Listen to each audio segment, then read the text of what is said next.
जय हिंद दोस्तों। दोस्तों, लुसेंट सामान्य ज्ञान का बुक को हम लोग इस वीडियो में करेंगे और ये दोस्तों बुक जो है ये 2024 का एडिशन है। आप लोग को मैं दिखा दूं कि 2024 का एडिशन है दोस्तों। और इस वीडियो में दोस्तों हम लोग फिजिक्स चैप्टर को करेंगे। देखिए ये 2024 का एडिशन है और दोस्तों आप लोग देखिए फिजिक्स को करेंगे हम लोग। और इस फिजिक्स के जो चैप्टर है दोस्तों, फिजिक्स चैप्टर में आप लोग अपने बुक में जाइएगा तो देखिएगा कि ये 300 से स्टार्ट होता है और 338 पर ख़त्म होता है। ठीक है ना, पेज नंबर मैं बोल रहा हूँ। ठीक है ना, ये पेज नंबर है। तो दोस्तों इतना पेज है, लगभग में 40 पेज है, मैंने 39 पेज हो रहा है ना, तो 40 पेज है दोस्तों। तो इतना पढ़ने में थोड़ा टाइम तो लगेगा ना, इसलिए दोस्तों धैर्य बनाकर आप लोग को पूरी तरह से अच्छे से पढ़ना है। आप लोग समझ सकते हैं दोस्तों कि टाइम लगेगा थोड़ा, लेकिन आप लोगों को अच्छी तरह से समझ में आएगा। और दोस्तों सबसे बड़ी चीज़ है कि ये लेटेस्ट एडिशन है और सब लोगों को मालूम है कि लुसेंट बुक कितना महत्वपूर्ण किताब है सारी एक दिवसीय एग्जाम के लिए, जिसमें दोस्तों एक दिवसीय एग्जाम होता है जिसमें ऑब्जेक्टिव वगैरह क्वेश्चन पूछता है। यहाँ तक कि दोस्तों इससे पीसीएस का भी एग्जाम को निकाला जा सकता है। ठीक है, मैं खुद दोस्तों बीपीएससी का एग्जाम निकाला हूँ इस बुक को पढ़ के। ठीक है ना, तो इसका दोस्तों सारे चैप्टर को कवर किया गया है, आप लोग जाके हमारे चैनल पर देख सकते हैं। ठीक है ना, तो चलिए दोस्तों हम लोग फिजिक्स को करते हैं लुसेंट सामान्य ज्ञान से। ठीक है ना, चलिए स्टार्ट करते हैं दोस्तों। तो दोस्तों स्टार्ट करने से पहले एक बार हम बोल देते हैं, हर हर महादेव, जय माँ सरस्वती। हमारे ऊपर आप लोग आपकी नज़र हो माँ, और हमको आशीर्वाद दीजिए कि हम लोग अच्छे से सक्सेस हो जाएं, हम अपने मेहनत का फल पा ले पाएँ। ठीक है ना दोस्तों, तो चलिए हम लोग इसके साथ स्टार्ट करते हैं कि भौतिक विज्ञान। देखिए भौतिकी प्रकृति विज्ञान की वह शाखा है जिसमें द्रव्य तथा ऊर्जा और उसकी परस्पर क्रियाओं का अध्ययन होता है। भौतिकी प्रकृति जगत का मूल विज्ञान है, क्योंकि विज्ञान की अन्य शाखाओं का विकास भौतिकी के ज्ञान पर बहुत हद तक निर्भर करता है। ठीक है ना, कहने का मतलब है कि भौतिक की जो भौतिक विज्ञान जो है वो ऊर्जा और किसी द्रव्य जो है उसका ऊर्जा और उसकी परस्पर क्रियाओं का अध्ययन होता है इसमें। ठीक है ना, और इसको प्रकृति जगत का मूल विज्ञान कहा जाता है। भौतिकी विज्ञान को प्रकृति जगत का मूल विज्ञान कहा जाता है। क्यों कहा जाता है? क्योंकि विज्ञान की अन्य शाखाओं का विकास भौतिकी के ज्ञान पर ही निर्भर करता है। ठीक है ना, जितना भी अन्य शाखाओं का विकास हुआ है वो भौतिकी के ज्ञान पर ही निर्भर करता है। इसलिए भौतिकी को विज्ञान की मूल विज्ञान कहा जाता है, प्रकृति जगत का मूल विज्ञान कहा जाता है। ठीक है ना, आगे देखिए हम लोग देखते हैं क्वेश्चन। क्वेश्चन तो नहीं है, नेक्स्ट पढ़ते हैं हम लोग कि मात्रक। ठीक है ना, किसी राशि की किसी राशि की किसी राशि के मापन के निर्देश मानक को मात्रक कहते हैं। मात्रक दो प्रकार के होते हैं, मूल मात्रक एवं व्युत्पन्न मात्रक, फंडामेंटल एवं डिराइव्ड यूनिट। एसआई पद्धति में मूल मात्रक की संख्या 7 है। कौन कौन सी है संख्या 7 में?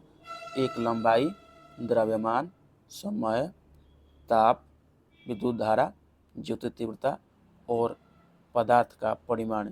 ये दोस्तों एसआई पद्धति में मूल मात्रकों की संख्या है। अब इनकी दोस्तों मूल मात्रक ज्ञात करते हैं। लंबाई के क्या होता है? मीटर, एम से सूचित करते हैं। द्रव्यमान का होता है किलोग्राम, केजी से सूचित करते हैं। ठीक है ना, आपका हो जाएगा समय का सेकेंड, एस से सूचित करते हैं। ताप का केल्विन, के से सूचित करते हैं। विद्युत धारा का एम्पियर, ए से सूचित करते हैं। ज्योति तीव्रता का कंडेला, सीडी से सूचित करते हैं। और पदार्थ का परिमाण का मात्रक है मोल, एमओएल से सूचित करते हैं। ठीक है ना, आगे देखिए हम लोग नेक्स्ट देखते हैं कि एस आई के संपूर्ण मूल मात्रक। ठीक है ना, ये एस आई के संपूरक मूल मात्रक है। ये एक वह पहले का नंबर है समतल कोण, इसका मात्रक है रेडियन और आरएडी से सूचित करते हैं। घन कोण, इसका मात्रक अस्टेरेडियन और एस आर से सूचित करते हैं। ठीक है ना, अब देखते हैं हम लोग दोस्तों कि एस आई के कुछ पुराने मात्रकों एवं उसके नए नाम का संकेत। पहले इनको किस नाम से पुकारा जाता था? तो देखिए ताप का पहले मात्रक था डिग्री सेंटीग्रेड इसको डिग्री सी से सूचित किया जाता था, अभी इसका नाम हो गया डिग्री सेल्सियस। आवृत्ति दूसरा नंबर पर है, इसका मात्रक था कंपन प्रति सेकंड CPS, अभी मात्रक है हर्ट्ज, ठीक है ना, HZ। ज्योति तीव्रता पहले नाम था इसका कैंडेला शक्ति CP, और अभी नाम हो गया इसका कैंडेला CD, ठीक है ना। तो दोस्तों पूरी तरह से अच्छी तरह से हम लोग इस वीडियो में फिजिक्स चैप्टर को पढ़ेंगे निश्चिंत होकर, और सारी हम लोगों को डाउट को कवर करेंगे। देखिए, समतल कोणीय डी थीटा, चित्रानुसार वृत्त की चाप की लंबाई DS, इसकी त्रिज्या R का अनुपात होता है, अर्थात समतल कोणीय क्या होता है, तो DS बाई R, ठीक है ना। DS ये हो गया, अब बटा R, तो थीटा बराबर क्या होता है, डी थीटा बराबर ये चाप की लंबाई बटा त्रिज्या होता है, इसी को बोलते हैं रेडियन। आप लोगों को मालूम होगा दोस्तों कि एक पाई रेडियन में क्या होता है, 180 डिग्री होता है, ठीक है ना।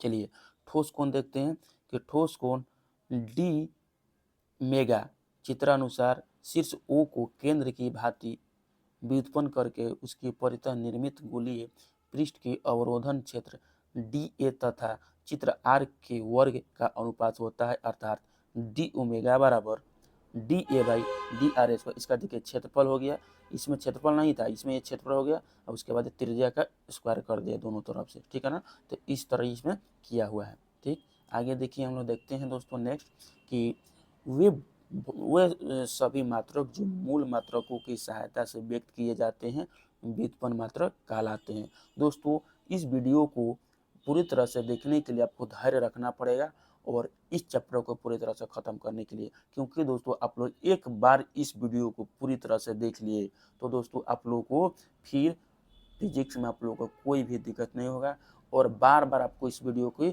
देखने की ज़रूरत भी नहीं पड़ेगी, और यदि देखेंगे 2-3 बार 4 बार देखेंगे तो फायदा ही होगा। आगे देखते हैं दोस्तों कि खगोलीय दूरी के मापन, प्रकाश वर्ष, प्रकाश द्वारा निर्वात में एक वर्ष में तय की गई दूरी, कुल दूरी जो एक वर्ष में तय की गई कुल दूरी होता है उसको एक प्रकाश वर्ष कहा जाता है। माने एक प्रकाश, कोई प्रकाश है, एक प्रकाश जो है 1 सेकंड में कितना चलता है, तो 3 गुना 10 के पावर 8 किलोमीटर होता है, ठीक है ना। किलोमीटर पर सेकंड चलता है 1 सेकंड में, लेकिन इसको एक वर्ष में चलना है, तो एक वर्ष में जितना टाइम चलता है उसी को बोलते हैं हम लोग एक प्रकाश वर्ष। एक प्रकाश वर्ष में देखिए कितना मीटर होता है, 9.46 गुना 10 के पावर 15 मीटर। देखिए क्या दिया है, आगे हम लोग देखते हैं कि खगोलीय दूरियों को मापने के लिए प्रकाश वर्ष का प्रयोग किया जाता है, क्योंकि प्रकाश की चाल सब हमेशा जो प्रकाश की चाल हमेशा एक समान होती है, सभी जगह पे एक समान होती है, इसलिए खगोलीय दूरी को मापने के लिए प्रकाश वर्ष का प्रयोग किया जाता है। प्रकाश वर्ष बराबर क्या होता है, एक प्रकाश वर्ष बराबर 9.46 गुना 10 के पावर 15 मीटर, ठीक है ना। आप लोग देख सकते हैं, इसको याद कर लीजिए, आता है एग्जाम में। तो चलिए नेक्स्ट देखते हैं दोस्तों, ये है खगोलीय दूरी। खगोलीय इकाई कि पृथ्वी और सूर्य के बीच के माध्य दूरी खगोलीय इकाई कहलाती है। देखो सूर्य और ये हो गई सूर्य, ये हो गई पृथ्वी, इसके बीच की जो दूरी है इसी को बोलते हैं खगोलीय दूरी। तो खगोलीय मात्रा क्या होता है, 1.496 गुना 10 के पावर 11 मीटर, या 1.45 गुना 10 के पावर 11 मीटर। पारसेक क्या होता है, यह दूरी मापने की सबसे बड़ी इकाई है, ठीक है। एक पारसेक बराबर होता है 3.26 गुना, ठीक है ना, 3.26 प्रकाश वर्ष, 3.26 प्रकाश वर्ष होता है, लेकिन आप लोग मीटर में निकलिएगा तो 3.08 गुना 10 के पावर 16 मीटर होता है। आगे देखिए कि बल की CGS पद्धति में मात्रक डाइन है एवं SI पद्धति में मात्रक न्यूटन होता है। 1 न्यूटन बराबर 10 के पावर 5 डाइन के बराबर होता है। दोस्तों आप लोग कमेंट कीजिएगा तो मैं ये भी बताऊंगा कि 10 के पावर 5 डाइन ही क्यों होता है, 10 के पावर 6 डाइन क्यों नहीं होता है, 10 के पावर 7 डाइन क्यों नहीं होता है।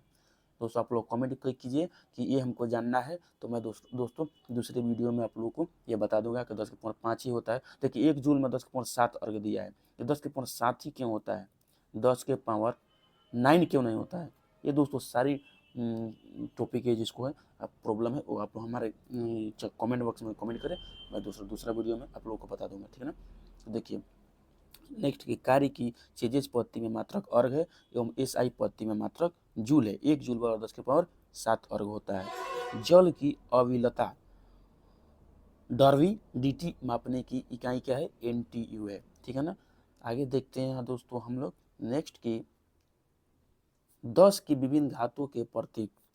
भौतिकी में बहुत छोटी और बहुत बड़ी राशियों को मानों को 10 का घात के रूप में व्यक्त किया गया है। 10 के कुछ घातों का विशेष नाम है तथा संकेत दिए गए हैं। नीचे दिए गए सारणी में दिया गया है, आप लोग देख सकते हैं। तो देखिए दोस्तों, इसको पढ़ने का तरीका किस तरह है। तो इसको पढ़ने का तरीका आप लोगों को बता दूं कि सबसे पहले इसको आप लोग यहाँ से स्टार्ट कीजिएगा। कहाँ से? यहाँ से, ठीक है ना। यहाँ से याद स्टार्ट कीजिएगा, यहाँ से ऊपर की ओर, और यहाँ से स्टार्ट कीजिएगा ऊपर की ओर, ठीक है ना। यहाँ से स्टार्ट कीजिएगा ऊपर से, आप लोग डायरेक्ट याद कीजिएगा यहाँ से। Milli micro nano pico femto, देखिए milli micro nano pico femto atto zepto yocto, इस तरह याद करना है। और सब में -3 इसमें जोड़ना जाना है, -3 जोड़ने जाना है। और इसमें देखिए, इसमें यहाँ से 3 से उठाना है, इस यहाँ पर पढ़ना है kilo mega giga tera peta exa zetta yotta, ठीक है ना। Kilo mega giga tera peta एटा जेटा योटा, ठीक है ना। इस तरह आप लोगों को याद करना है। और अब यदि आप लोग यहाँ से याद करना है, इसको कैसे याद करेंगे? तो इसको याद करेंगे, देखिए देखिए यहाँ पर मीटर लीजिए, तो यहाँ से याद कीजिए डेस, देखिए मिली, यहाँ से याद कीजिएगा milli centi deci metre deca hecto kilometre, ठीक है ना। यहाँ पर इस तरह याद कर सकते हैं। देखिए ये तो -3 है, सब में एक घटता जा रहा है, सब में एक घट रहा है। यहाँ पर मीटर ले लीजिएगा तो 10 के पावर 0 हो जाएगा ना। यहाँ पर यदि आप लोग क्या मीटर ले लीजिएगा तो मीटर बराबर 10 के पावर 0 भी लिख सकते हैं। 10 के पावर 0 बराबर 1 तो हो पे करता है, किसी के पावर 0 रख दीजिएगा। देखिए 100 के पावर 0 भी रखिएगा तो एक ही होगा। तो देखिए उसी तरह याद करेंगे मिली सेंटी डेसीमीटर, मिली सेंटी डेसीमीटर, उसके बाद डेका हेक्टो किलोमीटर, ठीक है ना। तो आप लोग -3 से बढ़ाते जाइएगा, -3 -2 -1, उसके बाद 0, उसके बाद 1 2 3, इस तरह मैंने याद किया है। आप लोग भी इसी तरह याद कर लीजिएगा। बाकी मैं इसको पढ़ा देता हूँ, ठीक है ना। देखिए डेका मतलब 10 के पावर 1, हेक्टो मतलब 10 के पावर 2, किलो मतलब 10 के पावर 3। आप लोग इस साइन भी देखते रहिएगा। मेगा मतलब 10 के पावर 6, गीगा मतलब 10 के पावर 9, टेरा मतलब 10 के पावर 12, पेटा मतलब 10 के पावर 15, एक्सा मतलब 10 के पावर 18, जेटा मतलब 10 के पावर 21 और योटा मतलब 10 के पावर 24। उसी तरह डेसी मतलब 10 के पावर -1, सेंटी मतलब 10 के पावर -2, मिली मतलब 10 के पावर -3, माइक्रो मीन्स 10 के पावर -6, नैनो मीन्स 10 के पावर -9, पिको मीन्स 10 के पावर -12, फेम्टो मीन्स 10 के पावर -15, एटो मीन्स 10 के पावर -18, जेप्टो मीन्स 10 के पावर -21 और एक्टो मीन्स 10 के पावर -24। तो दोस्तों ये हमारा क्या था? ये हमारा क्या था आप लोग? 10 के घात का प्रतीक था, ठीक है ना। अब हम लोग नेक्स्ट देखते हैं दोस्तों कि बीमा, बीमा क्या होता है उसको देखते हैं दोस्तों। तो देखिए किसी भौतिक राशि की बीमाएं उन घातों को कहते हैं, किसी भौतिक राशि के बीमाएं जो हैं उन भौतिक राशियों को कहते हैं जिन्हें व्यक्त करने के लिए मूल राशियों पर चढ़ाना पड़ता है, ठीक है ना। उसको बीमा कहते हैं, ठीक है ना। देखिए वेग का सूत्र क्या होता है? दूरी बटा समय। तो ये क्या होगा? L/T, ठीक है ना। L क्या होगा? L मतलब लंबाई, L मीन्स क्या हो गया? लंबाई, T मीन्स क्या हो गया? टाइम, ठीक है ना। तो यहाँ पर M तो है नहीं, मीटर तो है नहीं, तो L से लेंथ होता है, तो L 1 है ना, तो L के पावर 1 हो गया और T क्या है? -1 है। देखिए बाटा में है तो -1 है, इसलिए -1 हो गया। और M नहीं है तो M 0 रख दिया। 0 नहीं रखिएगा तो कोई बात नहीं है, लेकिन दोस्तों ये मीट्रिक प्रणाली में है ना, या मीट्रिक प्रणाली में मीटर को लेना जरूरत पड़ता है, M L और T को लेना जरूरत पड़ता है। नहीं भी लेने से होगा, कोई टेंशन नहीं। आप लोग समझ चुके होंगे ये किस तरह दिया। M का पावर 0 क्यों लिखा? क्योंकि M के पावर 0 किसी भी संख्या के ऊपर आप लोग 0 लगा दीजिएगा तो क्या हो जाएगा? उसका वैल्यू 1 होता है। तो यहाँ पर इसमें 1 रखिए चाहे ना रखिए, बराबर है, इसलिए वहाँ पर 1 होगा। M के पावर 0 रखने से भी कोई दिक्कत नहीं है, ठीक है ना। तो देखिए बीमीय सूत्र आप लोगों को निकालना में सिखा दिया। अब आगे देखते हैं कि बीमीय सूत्र क्या बोल रहा है। तो वह व्यंजक जो यह प्रदर्शन करे कि आमुख भौतिक राशि में कौन सी मूलक राशि किस प्रकार समाविष्ट है, उस राशि का विमीय सूत्र कहलाता है। जैसे कार्य का विमीय सूत्र ml2t-2 होता है, ठीक है ना। आगे देखते हैं दोस्तों हम लोग कि भौतिक विज्ञान विभिन्न भौतिक राशियों की बीमा, ठीक है ना। देखिए चाल और वेग का m0, L1 और t-1, ठीक है ना। बल का बीमा क्या होता है mlt-2, कार्य एवं ऊर्जा का ml2t-2, संवेग का क्या बीमा होता है mlt-1, प्रत्यस्तता गुणांक का ml इनवर्स t-2 इनवर्स, वेग प्रवणता का m0 L0 t-1, ठीक है ना। त्वरण का क्या होता है m0 L1 t-2, आवेग के mlt-1, शक्ति का ml2 t-3, ठीक है ना। दाब एवं प्रतिबल का क्या हो जाएगा ml-1 t-2, पृष्ठ तनाव का क्या होगा ml0 t-2, और श्यानता गुणांक का क्या होगा ml-1 t-1, ठीक है ना।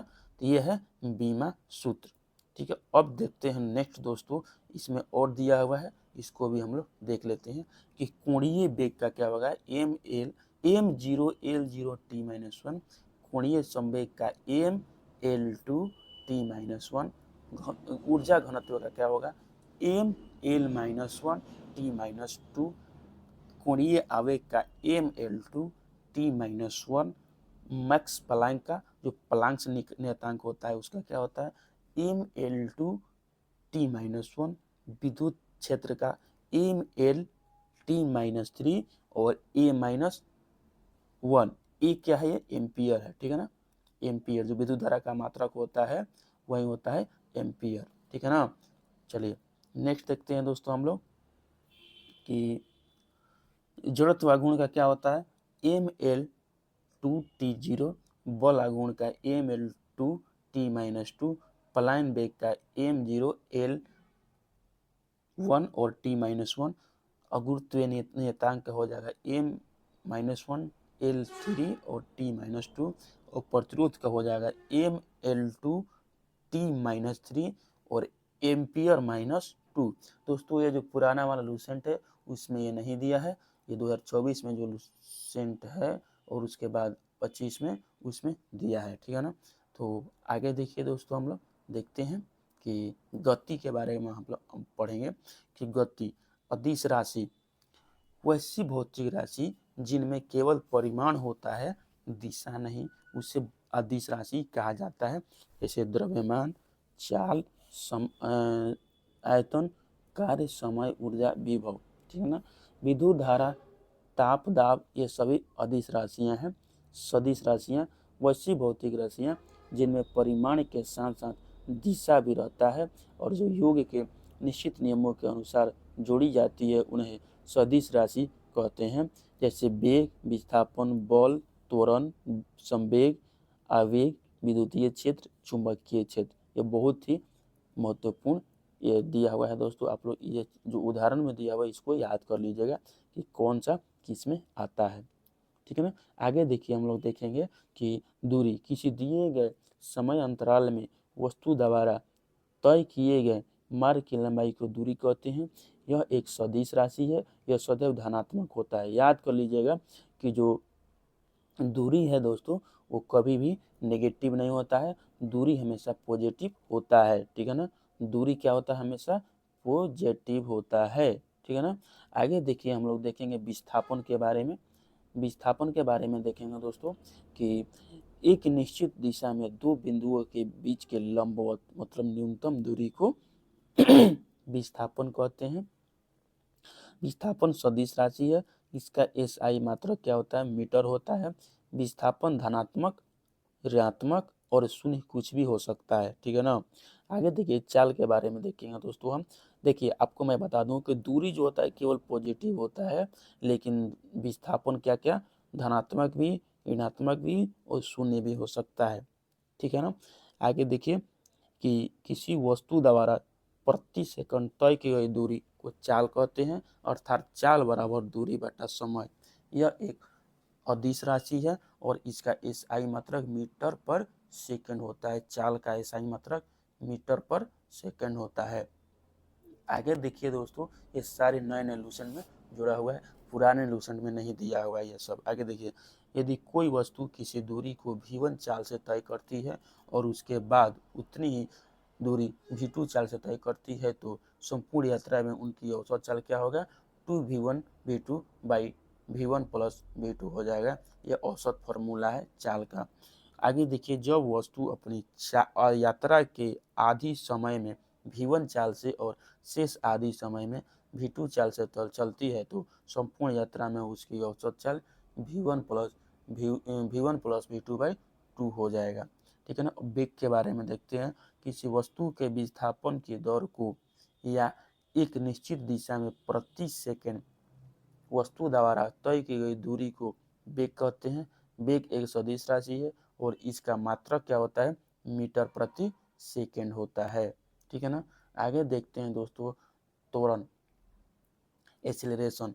किसी वस्तु के वेग में परिवर्तन की दर को त्वरण कहते हैं। यह एक सदिश राशि है, इस पर ध्यान दीजिएगा, यह एक सदिश राशि है। इसका एसआई मात्रक मीटर पर सेकंड स्क्वायर होता है। यदि समय के साथ वस्तु का वेग घटता है तो उसे ऋणात्मक त्वरण कहते हैं, जिसे मंदन भी कहा जाता है। दोस्तों, बहुत सारे कॉम्पिटिटिव एग्जाम में पूछा जा चुका है कि ऋणात्मक त्वरण का अन्य नाम क्या है, तो आप लोग दोस्तों मंदन नाम दीजिएगा। याद कीजिए, ये नोट में दिया हुआ है कि वेग एक समान होने से त्वरण का मान शून्य हो जाता है। ठीक है। त्वरण का फॉर्मूला क्या होता है, ये v1 घटाओ v2 बाई 2 ऐसे सूचित करते हैं। ठीक है ना। ये अंतिम चाल, अंतिम वेग इसको बोलेंगे, और प्रारंभिक वेग बटा 2 इसी को बोलते हैं। बटा टी होता है, टी नहीं बटा टी होता है, 2 नहीं, यहाँ पर टी हो जाएगा दोस्तों। ठीक है। इसी को बोलते हैं क्या, इसी को त्वरण बोलते हैं। ठीक है ना। आगे देखते हैं, प्रक्षेप्य गति किसको बोलते हैं। जब कोई पिंड एक ही समय में दो दूरी तय करता है, क्षैतिज तथा उदग्र, तो पिंड की ऐसी गति को प्रक्षेप्य गति कहते हैं। इसमें पिंड के वेग का परिमाण एवं दिशा दोनों समय के साथ बदलते रहते हैं। इसके कारण पिंड एक समतल में वक्र पथ पर गति करता है और इस वक्र पथ को प्रक्षेप्य पथ कहते हैं। यह सदैव परवलयाकार होता है। धनुष से छोटा बाण, हवाई जहाज से गिराया गया बम, ठीक है ना, जो धनुष से छोटा बाण, हवाई जहाज से गिराया गया बम। और देखिए क्या दिया है एग्जाम्पल में, और एग्जाम्पल में दिया है दोस्तों, तोप से छोटा गोला। ठीक है ना। तोप से छोटा हुआ गोला आदि का मार्ग परवलयाकार होता है। ये सभी प्रक्षेप्य गति का उदाहरण है। प्रक्षेप्य गति एक द्विविमीय गति है, अर्थात यह एक समतल में गति करती है। प्रक्षेप्य को अधिकतम दूरी तक फेंकने के लिए उसे क्षैतिज से 45 डिग्री के कोण पर ऊपर की ओर प्रक्षेपित करना चाहिए। ठीक है ना। 45 डिग्री के कोण पर अधिक दूरी तक फेंकने के लिए, इस पर ध्यान दीजिएगा आप लोग।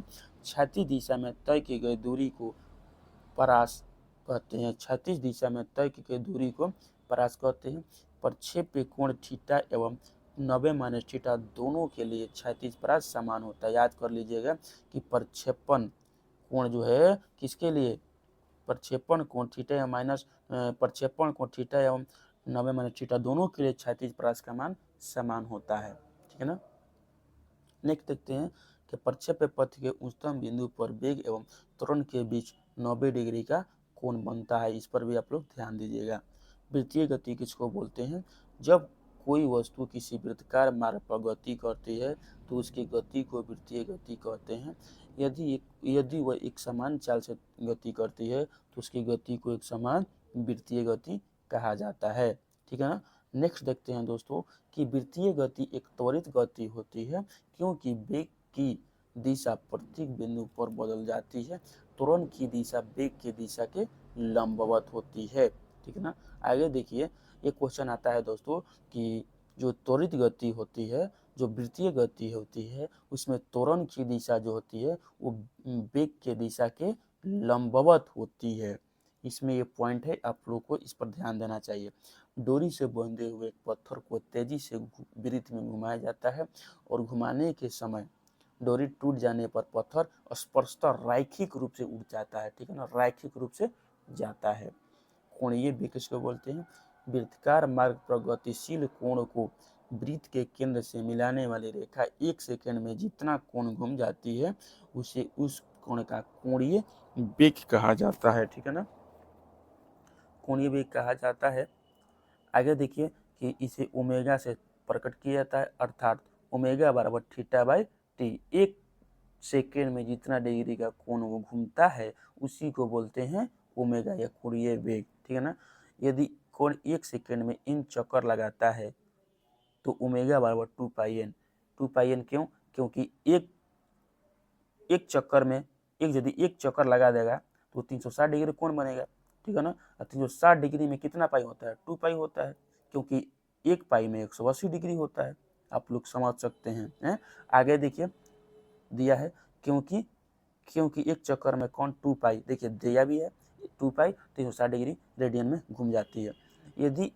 यदि वृत्ताकार मार्ग की त्रिज्या r और कोण 1 सेकंड में इन चक्कर लगाता है तो उसके द्वारा 1 सेकंड में चली गई दूरी क्या होगा दोस्तों? 1 सेकंड में चली गई दूरी वृत्त की परिधि गुना n अर्थात 2 पाई rn है। यही उसकी रेखीय चाल होती है, ठीक है ना। आगे देखिए कि रेखीय चाल बराबर क्या हो जाएगा? 2 पाई rn हो जाएगा, ठीक है ना, 2 पाई rn हो जाएगा।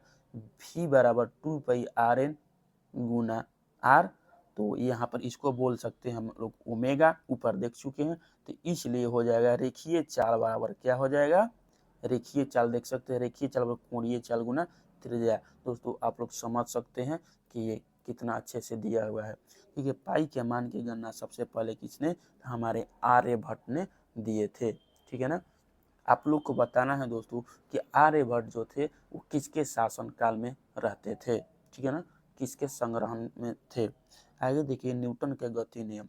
भौतिकी के पिता न्यूटन ने सन 1687 में अपनी पुस्तक प्रिंसिपिया में सबसे पहले गति के नियम को प्रतिपादित किया था। किन्होंने? तो न्यूटन ने किया था। इसमें आप लोगों को दोस्तों ध्यान देना है डेट को और उनकी बुक को। आगे देखिए न्यूटन का प्रथम गति नियम देखेंगे कि यदि कोई वस्तु विरामावस्था में है तो वह विरामावस्था में रहेगी, या यदि वह एक समान चाल से सीधी रेखा में चल रही है तो वैसे ही चलती रहेगी जब तक कि उस पर कोई बाह्य बल लगाकर उसकी वर्तमान अवस्था में परिवर्तन न किया जाए। इसी को दोस्तों प्रथम नियम बोलते हैं।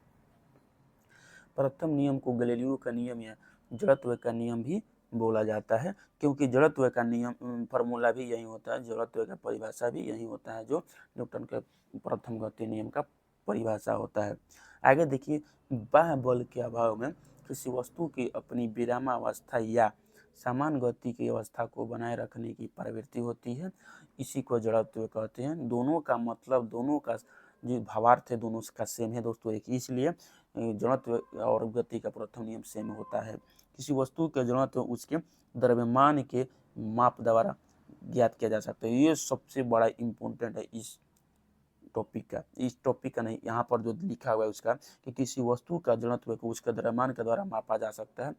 जिस वस्तु का जितना द्रव्यमान होगा वह उतना ही उसका जड़त्व होगा, ठीक है ना। प्रथम नियम से बल की परिभाषा मिलता है, ठीक है ना।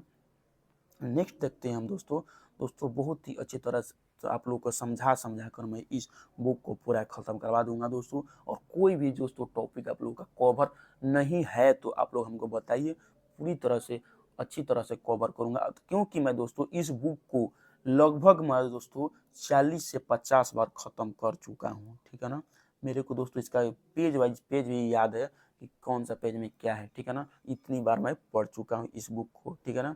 क्योंकि मैं दरोगा का दोस्तों खुद बिहार दरोगा का रिजल्ट ला चुका हूँ, 3 से 4 बार लाया हूँ। और दोस्तों ये जो मेंस ला भी लाया हूँ, मेंस तक में मैं बिहार दरोगा का रिजल्ट लाया हूँ। और दोस्तों बीपीएससी का भी रिजल्ट लाया हूँ, फिर से प्रीलिम्स का। मेंस में दोस्तों मैं गया नहीं था क्योंकि मेंस का तैयारी हम नहीं किए थे, पीटी दे दिए थे ऐसे ही। और दोस्तों उसके साथ मैं दोस्तों बिहार सीजीएल का भी दोस्तों मैं रिजल्ट ला चुका हूँ, ठीक है ना। इसी लुसेंट बुक को पढ़ के तो समझ सकते हैं आप लोग दोस्तों कितना महत्वपूर्ण किताब है और कितना जरूरी है आप लोगों को अच्छी तरह से पढ़ना। और बल की परिभाषा देखते हैं। बल वह बाह्य कारक है जो किसी वस्तु की प्रारंभिक अवस्था में परिवर्तन करता है या परिवर्तन करने की चेष्टा करता है। बल एक सदिश राशि है, इसका एसआई मात्रक न्यूटन होता है। जब बल विपरीत दिशा में लगता है तो दिशाओं के बीच का कोण 180 डिग्री तथा जब समान दिशा में लगता है तो उनके बीच के कोण कितना हो जाता है, तो 0 डिग्री हो जाता है, ठीक है ना। देखते हैं आप आगे क्या दिया है। जड़त्व के कुछ उदाहरण दिया हुआ है कि जड़त्व के कुछ उदाहरण, ठहरी हुई मोटर या रेलगाड़ी के अचानक चल पड़ने पर उसमें बैठे यात्री पीछे की ओर झुक जाते हैं। चलती हुई पीछे की ओर झुक जाते हैं, ठीक है ना, इसको ध्यान देना है। चलती हुई मोटर कार के अचानक रुकने पर उसमें बैठे यात्री आगे की ओर झुक जाते हैं। कंबल को हाथ से पकड़कर डंडे से पीटने पर धूल के कण झड़कर गिर जाती है, ठीक है ना। ये सब जड़त्व के उदाहरण है। संवेग देखते हैं दोस्तों, मोमेंटम। किसी वस्तु के द्रव्यमान व वेग के गुणनफल को वस्तु का संवेग कहते हैं, अर्थात संवेग बराबर वेग गुना द्रव्यमान होता है। यह एक सदिश राशि है, ठीक है ना। जिस पर मैं टिक लगा रहा हूँ उसको आप लोग ज़्यादा ध्यान पर दीजिएगा। यह एक सदिश राशि है और इसका एसआई मात्रक केजी मीटर पर सेकेंड होता है, ठीक है ना। न्यूटन का द्वितीय गति नियम को हम लोग देखते हैं कि किसी वस्तु के संवेग में परिवर्तन की दर उस वस्तु पर आरोपित बल के समानुपाती होता है। वह संवेग परिवर्तन बल की दिशा में ही होता है। अब यदि आरोपित बल F बल की दिशा में उत्पन्न त्वरण A एवं वस्तु का द्रव्यमान m हो तो न्यूटन के गति के दूसरे नियम से F बराबर ma अर्थात न्यूटन के दूसरे नियम से बल की व्यंजन प्राप्त होता है, ठीक है ना। आगे देखते हैं दोस्तों नेक्स्ट हम लोग कि किसी स्प्रिंग में बल का व्यंजक F बराबर kx होता है, जहाँ k क्या होता है, स्प्रिंग का बल नियतांक है। स्प्रिंग की लंबाई में एकांक वृद्धि होने पर उसमें उत्पन्न प्रत्यायन बल का परिमाण स्प्रिंग का बल नियतांक कहलाता है। यदि स्प्रिंग के बल नियतांक k को n समान भागों में काट दिया जाए तो प्रत्येक भाग का बल नियतांक n के होगा। प्रथम नियम दूसरे नियम का ही अंग होता है। जो गति का प्रथम नियम है वो दूसरे नियम का ही अंग है। न्यूटन का तृतीय गति नियम देखते हैं हम लोग कि प्रतिक्रिया के बराबर परंतु विपरीत दिशा में प्रतिक्रिया होती है। उदाहरण के लिए आप किसी को एक थप्पड़ दीजिएगा तो वो भी आपको एक थप्पड़ देगा। यही है न्यूटन का तृतीय गति नियम। देखिए उदाहरण के रूप में क्या देखते हैं कि बंदूक से गोली चलाने पर चलाने वाली को पीछे की ओर धक्का लगाना, नाव से किनारे पर कूदने पर नाव को पीछे की ओर हट जाना, रॉकेट के उड़ाने में, ठीक है ना। आप लोग दोस्तों जैसे कि हम लोग मानव हैं, किसी को कुछ दुख तकलीफ कोई देता है तो वो सोचता है कि मैं उसको बदला निकालूं, मैं भी उसको किसी ना किसी दिन दुख तकलीफ दूं। उसी तरह दोस्तों वस्तुओं में भी इस प्रकार की भावना होती है कि कोई हमको चोट पहुंचा रहा है, कोई हम पर फोर्स लगा रहा है तो मैं भी उसको फोर्स लगाऊं। यही है गति का तृतीय गति नियम। जैसे कि आप लोग दोस्तों बॉल जो गेंद है, जैसे आप लोग क्रिकेट खेलते हैं, यदि आप लोग उसको किसी पत्थर पे या जमीन पर मारेंगे तो ऊपर से नीचे जाएगा, तो नीचे से भी ऊपर आता है। तो दोस्तों बॉल को नीचे मारे आप लोग तो जो पृथ्वी है, पृथ्वी ने उसको धक्का मारा और ऊपर आ गई बॉल। इसी को दोस्तों तृतीय गति नियम कहते हैं। आगे देखते हैं दोस्तों कि रेखीय संवेग संरक्षण का सिद्धांत। यदि कोणों के किसी समूह या निकाय पर कोई बाह्य बल नहीं लग रहा हो तो उस निकाय का कुल संवेग नियत रहता है, अर्थात टक्कर के पहले और टक्कर के बाद संवेग बराबर होता है। देखिए टक्कर के पहले टक्कर के बाद इसमें भी m1 m2 है और इसमें भी m1 m2 है। अब देखिए टक्कर के बाद क्या हो जाएगा, टक्कर के समय है, टक्कर के समय इतना हुआ और टक्कर के बाद क्या है, mu m1 mu प्लस ये छोड़िए ये याद कीजिए इसका ये है कि टक्कर के पहले और टक्कर के बाद संवेग नियत रहता है, ठीक है ना। आगे देखते हैं दोस्तों कि रेखीय संवेग संरक्षण का सिद्धांत न्यूटन के तृतीय गति नियम का दूसरा रूप है, ठीक है ना, ठीक है ना। न्यूटन के तृतीय गति जो नियम है उसका दूसरा रूप है, माने वही है। रेखीय संवेग संरक्षण का नाम ही तृतीय गति नियम है। तृतीय नियम के सभी उदाहरण को इसके द्वारा समझा जा सकता है। जितना भी तृतीय गति नियम का है उससे रेखीय संवेग को समझा जा सकता है। देखिए टक्कर 3 प्रकार के होती हैं। टक्कर कितने प्रकार के होते हैं? 3 प्रकार के। प्रत्यास्थ टक्कर, ये सब दोस्तों टॉपिक जो है पुराने लूसेंट बुक में नहीं दिए हुए हैं। जो 2024 के पहले का लूसेंट था उसमें नहीं दिया हुआ है, ठीक है ना। इस टक्कर में पिंड जिस वेग से टकराता है उसी वेग से वापस लौटता है। इसमें गतिज ऊर्जा एवं संवेग संरक्षित रहता है। प्रत्यास्थ गुणांक ई का मान 1 होता है। अप्रत्यास्थ टक्कर, इसमें पिंड जिस वेग से टकराता है उसी वेग से वापस उससे कम वेग से वापस आता है। जिस वेग से टकराता है थोड़ा सा उससे कम वेग से आता है। इसमें गतिज ऊर्जा संरक्षित नहीं रहता है, संवेग इसमें संरक्षित रहता है। प्रत्यास्थ गुणांक ई का मान 1 से कम होता है। देखिए इसमें 1 के बराबर होता है, इसमें 1 से कम होता है। आगे देखिए पूर्णतः प्रत्यास्थ टक्कर, इसमें पिंड जो है टक्कर के बाद एक दूसरे से चिपक जाता है और एक ही वेग से चलने लगता है। इसमें के संरक्षित नहीं रहता है लेकिन संवेग संरक्षित रहता है। प्रत्यास्थ गुणांक का मान 0 हो जाता है इसमें, ठीक है ना। इसमें 1 होता है, इसमें 1 से कम होता है और इसमें 0 हो जाता है, ठीक है ना। आगे देखिए हम नेक्स्ट देखते हैं। आवेग किसको बोलते हैं दोस्तों? देखिए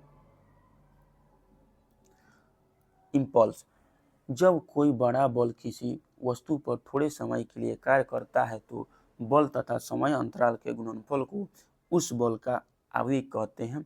आवेग बराबर बल गुना समय अंतराल अर्थात संवेग में परिवर्तन। आवेग एक सदिश राशि है, इसका मात्रक न्यूटन सेकेंड होता है। इसकी दिशा वही होती है जो बल की दिशा होती है, ठीक है ना। घर्षण बल हमेशा प्रयुक्त बलों का विरोध करता है। अभी केंद्रीय बल किसको कहते हैं देखते हैं। जब कोई वस्तु किसी वृत्ताकार मार्ग पर चलती है तो उस पर एक बल वृत्त के केंद्र की ओर कार्य करता है। इस बल को ही केंद्रीय बल कहते हैं। इस बल के अभाव में वस्तु वृत्ताकार मार्ग पर नहीं चल सकती, ठीक है ना। अभी केंद्रीय बल के अभाव में कोई भी वस्तु जो है वो वृत्ताकार मार्ग पर नहीं चल सकती है। यदि कोई m द्रव्यमान का पिंड भी चाल से r त्रिज्या के वृत्तीय मार्ग पर चल रहा है तो उस पर कार्यरत वृत्त के केंद्र की ओर आवश्यक अभिकेंद्रीय बल F बराबर होता है mv²/r। अब केंद्रीय बल और अजड़त्वीय फ्रेम में न्यूटन के नियमों को लागू करने के लिए कुछ ऐसे बलों की कल्पना करनी होती है जिन्हें परिवेश में किसी पिंड से संबंध नहीं है, इनका संबंधित ही नहीं है। जो ये बल छद्म बल या जड़त्वीय बल कहलाते हैं। आपको क्वेश्चन देखने को मिलेगा कि निम्न में से कौन छद्म बल का उदाहरण है, तो आप लोग अपकेंद्रीय बल को मारिएगा। अपकेंद्रीय बल एक ऐसा ही जड़त्वीय बल या छद्म बल है। इसकी दिशा अभिकेंद्रीय बल की विपरीत दिशा में होती है। कपड़ा सुखाने की मशीन, दूध से मक्खन निकालने की मशीन आदि अपकेंद्रीय बल के सिद्धांत पर कार्य करता है, ठीक है ना। नेक्स्ट देखते हैं, नोट में दिया हुआ है कि वृत्तीय पथ पर गतिमान वस्तु पर कार्य करने वाले अभिकेंद्रीय बल की प्रतिक्रिया होती है। जैसे मौत के कुएं में कुएं की दीवार मोटरसाइकिल पर अंदर की ओर क्रिया बल लगाती है, जबकि इसकी प्रतिक्रिया बल मोटरसाइकिल द्वारा कुएं की दीवार पर बाहर की ओर कार्य करता है। कभी कभी बाहर की ओर कार्य करने वाले इस प्रतिक्रिया बल को भ्रमवश अपकेंद्रीय बल कह दिया जाता है, जो कि बिल्कुल गलत है। अपकेंद्रीय बल नहीं दोस्तों, अभिकेंद्रीय बल होगा वहाँ पर, ठीक है ना। इसको आप लोग ध्यान रखिएगा। बहुत सारे लड़के लोग यहाँ पर कंफ्यूज हो जाते हैं, मैं आप लोग को समझा दिया भाई लोग। देखिए बल आघूर्ण किसको बोलते हैं? Moment of force. बॉल द्वारा एक पिंड को एक अक्ष के परितः घुमाने के लिए, कोई बॉल है, यहाँ से स्टार्ट किया, यहाँ से कोई वस्तु को घुमा दिया, ठीक है ना, इसी को क्या बोलेंगे, बॉल आघूर्ण कहते हैं। किसी अक्ष के परितः एक बॉल का बॉल आघूर्ण उस बॉल के परिमाण तथा अक्ष से बॉल की क्रिया रेखा के बीच के लंबवत दूरी को गुणनफल के बराबर होता है। देखिए जो बॉल था वो और इसके बीच के त्रिज्या को, ठीक है ना, बॉल जो एफ था उसके साथ आर त्रिज्या को क्या बोलते हैं, बॉल आघूर्ण बोलते हैं। समझ सकते हैं आप लोग। बॉल आघूर्ण बराबर बॉल आघूर्ण टी बराबर क्या होता है, बॉल गुना आघूर्ण भुजा। यह एक सदिश राशि है, इसका मात्रक न्यूटन मीटर होता है। और किसका मात्रक न्यूटन मीटर होता है दोस्तों, तो मैं आपको बता दूं कार्य का मात्रक भी न्यूटन मीटर होता है। और आप और एक एक्स्ट्रा बताइए कि न्यूटन मीटर तो बॉल आघूर्ण का हो गया, फिर से कार्य का हो गया, और किसका होता है, ठीक है, आप लोग कमेंट करके बताइएगा। ठीक, और दोस्तों अभी ही कमेंट करना है, जब भी इस बात को मैं क्वेश्चन कर रहा हूँ उसी टाइम आप लोगों को कमेंट करना है, ये नहीं कि वीडियो खत्म हो जाएगा तो नहीं, अभी कमेंट कीजिए, ठीक है ना। सरल मशीन, यह बल आघूर्ण के सिद्धांत पर कार्य करती है। सरल मशीन एक ऐसी युक्ति है जिसमें किसी सुविधाजनक बिंदु पर बल लगाकर किसी अन्य बिंदु पर रखे हुए भार को उठाया जाता है, जैसे उत्तोलक, घिरनी, अनतल, स्क्रू जैक। उत्तोलक एक सीधी रेखा या टेढ़ी दृढ़ छड़ होती है जो किसी निश्चित बिंदु के चारों ओर स्वतंत्रतापूर्वक घूम सकती है। उत्तोलक में 3 बिंदु होते हैं। कितने बिंदु होते हैं, 3 बिंदु होते हैं। तो देखते हैं कि 3 बिंदु कौन कौन है। देखिए आलम्ब, फलक्रम, आयास, इफोट और भार लोड, ये 3 बिंदु होते हैं। जिस निश्चित बिंदु के चारों ओर उत्तोलक की छड़ स्वतंत्रता पूर्वक घूम सकती है उसे आलम्ब कहते हैं।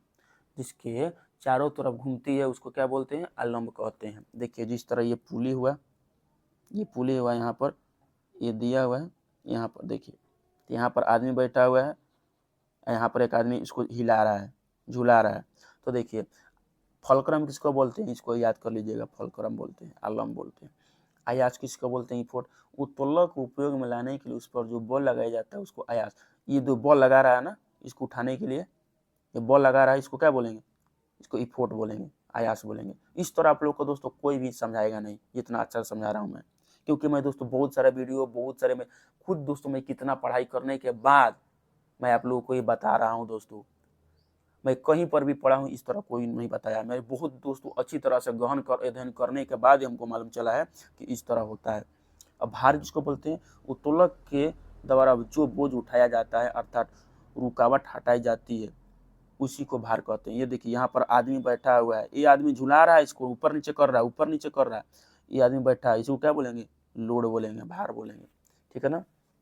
याद करिए फलक्रम है, ये इफोट है और एक लोड है, ठीक है ना। उत्तोलक बल आघूर्ण के सिद्धांत पर कार्य करता है। आर्किमिडीज ने उत्तोलक के सिद्धांत की व्याख्या की नींव रखी थी, ठीक है ना। क्वेश्चन आता है कि उत्तोलक के सिद्धांत किसने दिया था, आर्किमिडीज ने। उत्तोलक जो है किसके सिद्धांत पर कार्य करता है, तो बल आघूर्ण के सिद्धांत पर कार्य करता है, ठीक है ना।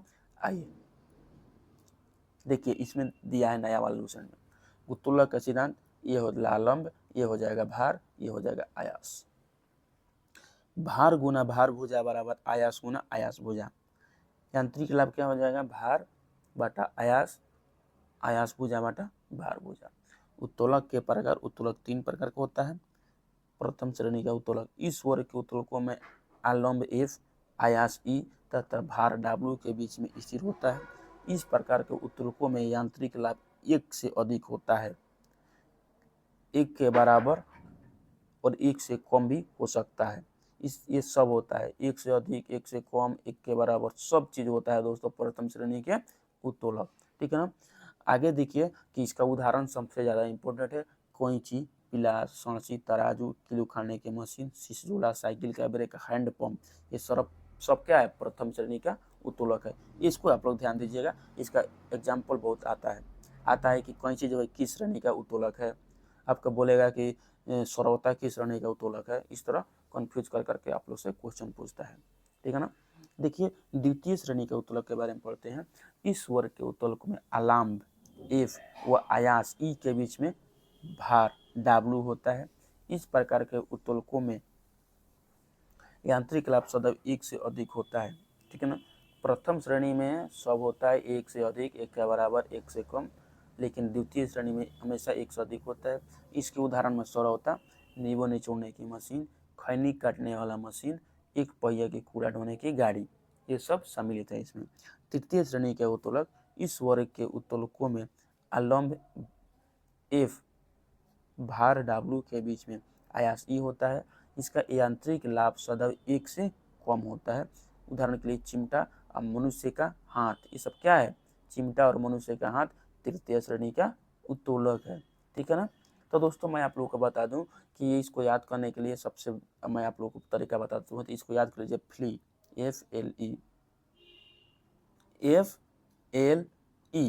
एफ से क्या हो जाएगा, बीच में इसको रखना है, जो मैं बता रहा हूँ ये सब बीच में रखना है। जैसे यहाँ पर हुआ, यहाँ पर हुआ, यहाँ पर हुआ, तो एफ का फलक्रम बीच में यदि रहेगा, शुरू में बीच में रहेगा, तो ये प्रथम श्रेणी का उत्तोलक हो जाएगा।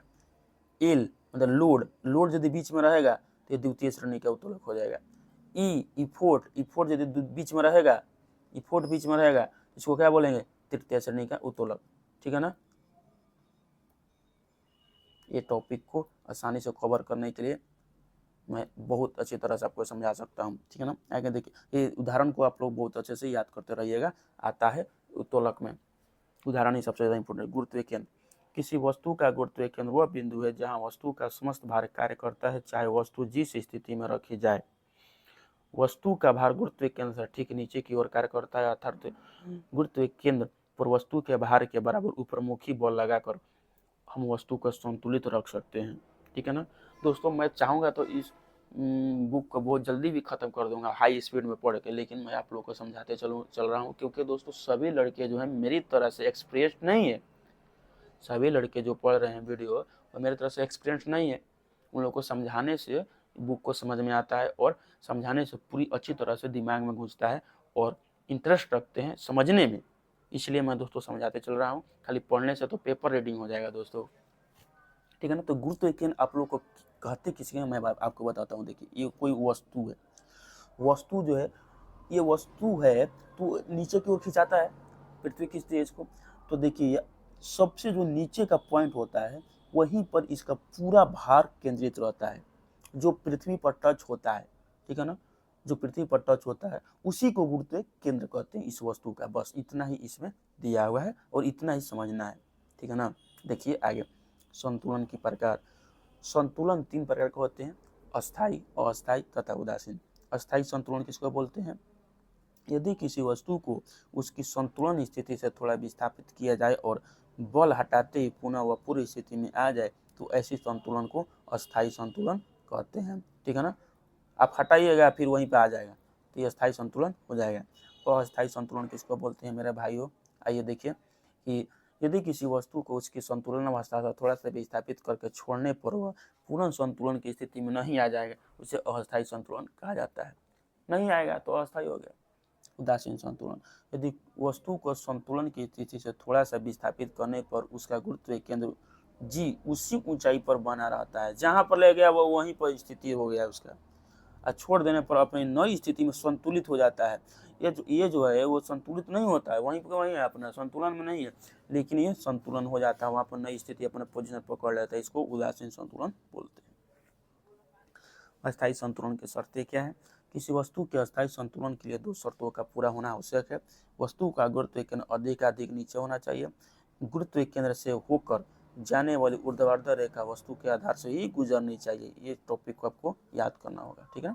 आगे देखते हैं, घर्षण किसको बोलते हैं, कि फ्रिक्शन, यह एक प्रकार का बल है जो सदैव गति के विपरीत दिशा में लगता है। घर्षण बल का मान सतहों के क्षेत्रफल पर निर्भर नहीं करता है, यह सतहों की प्रकृति पर निर्भर करता है।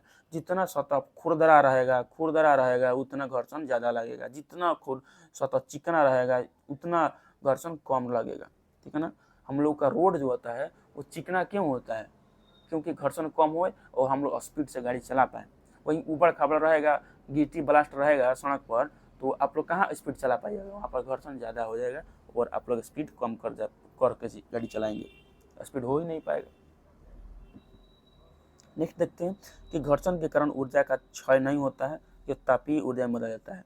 घर्षण कीजिएगा तो क्या होगा? तो देखते हैं आप लोग कि जब बाइक का आप लोग ब्रेक आगे का पकड़े हुए हैं और एक्सीलेटर बहुत तेज चला रहे हैं, तो पीछे का जो चक्का है बहुत तेज स्पीड घूमेगा, ठीक है ना, यदि वो गियर में रहेगा तो आप लोग देखिएगा कि उसमें घर्षण होगा बहुत स्पीड, और जब घर्षण होगा और जब पीछे का चक्का रुक जाएगा, अब उसको टच कीजिएगा तो बहुत ही दोस्तों गर्म महसूस होगा आप लोग वो चक्का। तो वही दोस्तों बोल रहा है कि घर्षण वहाँ पर होता है तो ऊर्जा का क्षय नहीं होता है, तापीय ऊर्जा में बदल जाता है एनर्जी। दोस्तों मैं आप लोग को अच्छे से समझा पा रहा हूँ नहीं, आप लोग कमेंट करके पक्का बताइएगा मेरा दोस्त, ठीक है ना। आगे देखिए कि घर्षण के प्रकार, घर्षण 4 प्रकार के होते हैं। क्षैतिज घर्षण, पिंड की स्थिर अवस्था में। सीमांत घर्षण, पिंड की सरकने की अवस्था में। गतिज या सर्पी घर्षण, पिंड की अनंत तल पर फिसलने की अवस्था में। लुढ़कनी घर्षण, पिंड की लुढ़कने की अवस्था में। देखिए नोट में, क्षैतिज घर्षण, गतिज या सर्पी घर्षण और लुढ़कनी घर्षण। सबसे ज़्यादा कौन घर्षण होता है? तो क्षैतिज घर्षण सबसे ज़्यादा होता है। सबसे कम घर्षण कौन सा होता है? तो लुढ़कनी घर्षण होता है सबसे कम। आप लोग को जब गाड़ी चला रहे हैं तो गाड़ी जब चला रहे हैं तो आपके लिए कौन सा घर्षण की ज़रूरत पड़ती है? सबसे ज़्यादा आपके लिए कौन से घर्षण अच्छा रहेगा? आप लोग कमेंट करके अभी बता दीजिए, बाद में नहीं, अभी पूछा अभी बताइए, जब वीडियो देख रहे हैं उसी टाइम। चलिए, जब क्वेश्चन पूछा जा रहा है उसी टाइम बताइए। घर्षण गुणांक, घर्षण बल का मान अभिलम्ब प्रतिक्रिया बल के समानुपाती होता है, अर्थात घर्षण बल F समानुपाती होता है अभिलम्ब प्रतिक्रिया बल का, ठीक है ना। तो देखते हैं कि क्या इसमें दिया हुआ है। F समानुपाती होता है R के, तो F समानुपाती म्यू R, म्यू बराबर F/R होता है, यानी म्यू घर्षण गुणांक बराबर घर्षण बल बता अभिलम्ब प्रतिक्रिया हो जाएगा। तो इसको देख सकते हैं। घर्षण गुणांक का मान 0 से 1 के बीच होता है। घर्षण गुणांक मात्रकहीन एवं बीमाहीन राशि है। घर्षण गुणांक क्या है? यह मात्रकहीन एवं बीमाहीन राशि है, ठीक है ना। घर्षण बल के अधीन किया गया कार्य ऋणात्मक होता है, ठीक है ना। घर्षण बल के विरुद्ध किया गया कार्य क्या होता है? ऋणात्मक होता है। कार्य, ऊर्जा एवं शक्ति। कार्य की माप लगाए गए बल तथा बल की दिशा में वस्तु के विस्थापन के गुणनफल के बराबर होता है। कार्य एक अदिश राशि है, इसका एसआई मात्रा क्या होता है? जूल होता है। कार्य बराबर होता है बल क्रॉस विस्थापन। यदि बल F तथा विस्थापन S के मध्य थीटा डिग्री कोण बनता है तो क्या होगा? इसके सूत्र W बराबर FS cos थीटा, ठीक है ना। बल एवं विस्थापन के बीच का कोण 90 डिग्री होने पर किया गया कार्य शून्य होता है। दोस्तों ये भी क्वेश्चन आप लोग को एग्जाम में टपक पड़ेगा कि बल एवं विस्थापन के बीच का कोण यदि 90 डिग्री है तो उस पर किया गया कार्य क्या होगा? शून्य होगा। जैसे अगर कोई कुल्ली x kg का भार लेकर मीलों दूर जाता है तो किया गया कार्य का मान शून्य होगा, क्योंकि बल एवं विस्थापन के बीच का कोण 90 डिग्री है। समझ लीजिए, इतना दूरी गया कपार पर लेकर और फिर भी उसका किया गया कार्य शून्य ही है, उसका कुछ भी पैसा पकौड़ी नहीं मिलेगा। 90 डिग्री रहने से यही प्रॉब्लम है। बल एवं विस्थापन के बीच 0 डिग्री होने पर कार्य का मान अधिकतम होता है। तो बताइए आप लोग कार्य किस तरह कीजिएगा, 0 डिग्री पर या 90 डिग्री पर? तो इस तरह का क्वेश्चन पूछने से, और आप लोग यदि इस तरह का, चलिए दोस्तों स्टार्ट करते हैं हम लोग कि बल एवं विस्थापन के बीच का कोण 0 डिग्री होने पर कार्य अधिकतम होता है। ऐसा क्यों? देखिए, क्योंकि W बराबर क्या होता है? FS cos थीटा, ठीक है ना। cos थीटा होता है, और cos थीटा का मान अधिकतम कब होता है? जब थीटा का मान 0 डिग्री होगा तब ना। थीटा का मान जब 0 डिग्री होगा तो cos का मान 1 होता है, और जब थीटा का मान यदि 90 डिग्री देखिएगा तो थीटा का मान जब थीटा का मान 90 डिग्री रखिएगा तो cos का मान कितना हो जाएगा? 0। इसलिए दोस्तों ऐसा होता है कि 90 डिग्री पर W का मान जो होता है, कार्य जो होता है 0 हो जाता है, और 0 डिग्री पर जो मैक्सिमम कार्य हो जाता है। चलिए देखते हैं नेक्स्ट हम लोग। दोस्तों सारी चीज़ों को अच्छे से समझाकर आपको बताया जाएगा, भले वीडियो लंबा हो जाए। किया गया कार्य धनात्मक, ऋणात्मक एवं शून्य हो सकता है। ऊर्जा, किसी वस्तु की कार्य करने की क्षमता को उस वस्तु की ऊर्जा कहते हैं। ऊर्जा एक अदिश राशि है, इसका SI मात्रक जूल होता है। कार्य द्वारा प्राप्त ऊर्जा यांत्रिक ऊर्जा कहलाती है, जो 2 प्रकार की होती है, गतिज ऊर्जा एवं स्थितिज ऊर्जा। गतिज ऊर्जा किसी वस्तु में उसकी गति के कारण कार्य करने की जो क्षमता आ जाती है उसे उस वस्तु की गतिज ऊर्जा कहते हैं। यदि m द्रव्यमान की एक वस्तु v वेग से चल रही है तो गतिज ऊर्जा के ही बराबर होता है 1/2 mv², ठीक है ना। नेक्स्ट देखते हैं क्वेश्चन नंबर तो नहीं है, हम लोग देखते हैं, हम तो सेट मॉक टेस्ट तो दे नहीं रहे हैं, हम लोग लूसेंट बुक को पढ़ रहे हैं। यदि दो पिंडों की गतिज ऊर्जा एक समान है तो अधिक द्रव्यमान वाले एवं कम वेग वाले पिंड का संवेग अधिक हो जाएगा। इसको आप लोग अच्छे से देखिएगा। गतिज ऊर्जा समान है तो अधिक द्रव्यमान वाले एवं जिसका कम वेग है, जिसका अधिक द्रव्यमान होगा तो उसका तो वेग ऐसे ही कम हो जाएगा, संवेग उसका अधिक होगा। स्थितिज ऊर्जा, जब किसी वस्तु में विशेष अवस्था या स्थिति के कारण कार्य करने की क्षमता आ जाती है तो उसे स्थितिज ऊर्जा कहते हैं। जैसे बांध बनाकर इकट्ठा किए गए पानी की ऊर्जा, घड़ी की चाबी में संचित ऊर्जा, तनी हुई स्प्रिंग या कमाने की ऊर्जा, गुरुत्व बल के विरुद्ध संचित स्थितिज ऊर्जा का व्यंजक ये है P बराबर mgh। जितना ही हाइट अधिक होगा उतना ही क्या होगा, उसका गतिज स्थितिज ऊर्जा का मान अधिक होगा। नेक्स्ट देखते हैं हम लोग को कि स्प्रिंग की स्थितिज ऊर्जा, अगर किसी स्प्रिंग की लंबाई में परिवर्तन 1 हो और स्प्रिंग नियतांक का मान k हो तो उस स्प्रिंग की स्थितिज ऊर्जा Pe बराबर 1/2 kx² हो जाएगा। इस ऊर्जा संरक्षण का नियम, ऊर्जा न तो उत्पन्न की जा सकती है और न ही नष्ट की जा सकती है। ऊर्जा केवल एक रूप से दूसरे रूप में परिवर्तन की जा सकती है। जब भी कि ऊर्जा किसी रूप में लुप्त होती है तब ठीक उतनी ही ऊर्जा अन्य रूपों में प्रकट हो जाती है, अतः विश्व की संपूर्ण ऊर्जा का परिमाण स्थिर रहता है। यह ऊर्जा संरक्षण का नियम है। कहने का मतलब ऊर्जा का न तो कभी उत्पन्न किया जा सकता है और न ही उसको कभी नष्ट किया जा सकता है। ऊर्जा जो एक रूप से दूसरे रूप में प्रकट होता है, ठीक है ना। देखिए कहाँ उड़ के चला गया, ये ऊर्जा का रूपांतरण हो रहा है। ऊर्जा रूपांतरित करने का कुछ उपकरण देखिए, डायनेमो यांत्रिक ऊर्जा को विद्युत ऊर्जा में, मोमबत्ती रासायनिक ऊर्जा को प्रकाश एवं ऊष्मा दोनों ऊर्जा में उत्पन्न करता है। माइक्रोफोन ध्वनि ऊर्जा को विद्युत ऊर्जा में, लाउड स्पीकर विद्युत ऊर्जा को ध्वनि ऊर्जा में, सोलर सेल सौर ऊर्जा को विद्युत ऊर्जा में, ट्यूबलाइट विद्युत ऊर्जा को प्रकाश ऊर्जा में, विद्युत मोटर क्या करता है विद्युत ऊर्जा को यांत्रिक ऊर्जा में, विद्युत बल्ब विद्युत ऊर्जा को प्रकाश एवं ऊष्मा ऊर्जा में, विद्युत सेल रासायनिक ऊर्जा को विद्युत ऊर्जा में, सितार क्या करता है यांत्रिक ऊर्जा को ध्वनि ऊर्जा में, ठीक है ना। नेक्स्ट देखते हैं हम लोग दोस्तों कि संवेग एवं गतिज ऊर्जा के बीच का संबंध, ठीक है। के बराबर P²/2m, जहाँ P संवेग होता है mv, अर्थात संवेग को दुगुना करने पर गतिज ऊर्जा 4 गुना हो जाएगी। देखिए यहाँ पर जो संवेग को, यहाँ P का वैल्यू है, यहाँ पर संवेग का वैल्यू है। यदि आप इसको 2 गुना कर दीजिएगा तो 2 का स्क्वायर है, इसमें मतलब 4 हो जाएगा। तो 4 गुना हो गया ना, ये के का मान वही बोल रहा है और कुछ नहीं। जो भी दोस्तों रूल है उसी के अनुसार कुछ भी कानून और कोई भी मेथड और कोई भी ट्रिक बनता है। दो अलग अलग द्रव्यमान की वस्तु का अगर संवेग समान हो तो गतिज ऊर्जा हल्के वस्तु का अधिक होगा गतिज ऊर्जा, ठीक है ना। आगे देखिए, शक्ति जिसको बोलते हैं कि कार्य करने की दर को शक्ति कहते हैं। यदि किसी कर्ता द्वारा W कार्य t समय में किया जाता है तो कर्ता की शक्ति W/t होगी।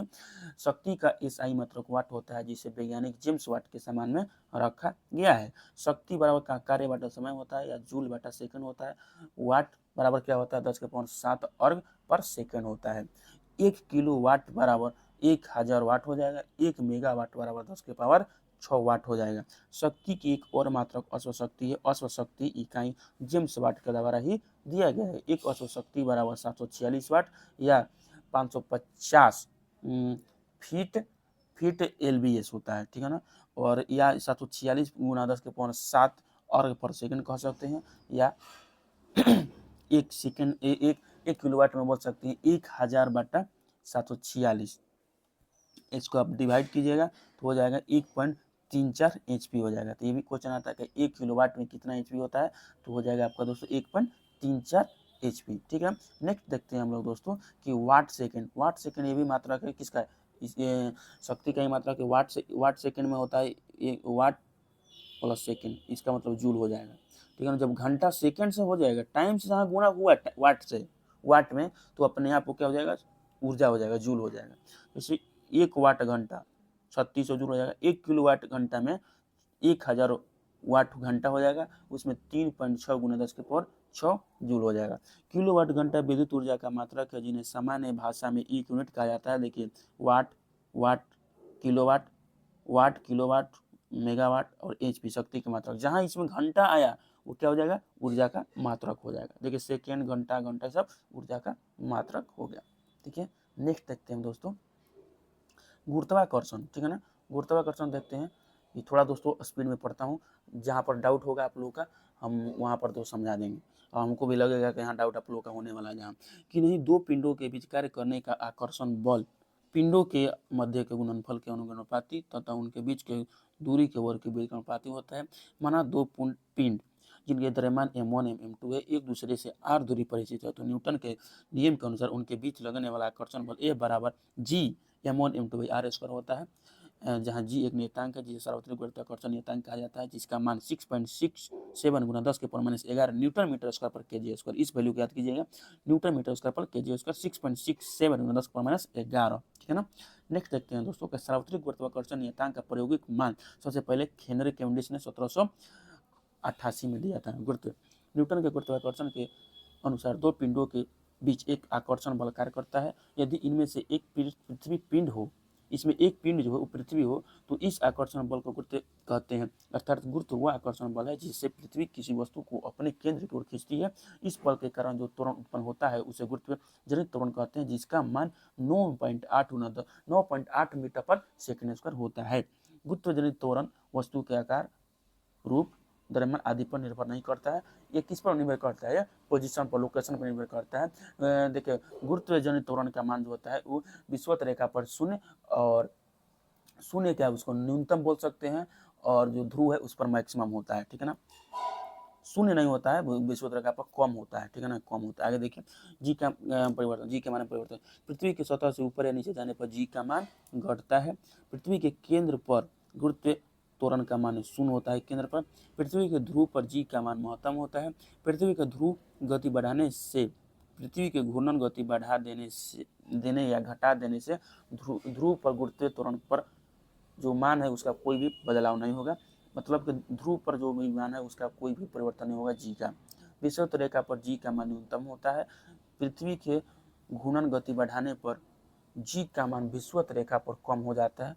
पृथ्वी के घूर्णन गति घटने पर जी का मान विषुवत रेखा पर बढ़ जाता है, और पृथ्वी के घूर्णन गति रोक देने से पर ध्रुव और विषुवत रेखा पर गुरुत्व त्वरण समान हो जाता है, ठीक है ना।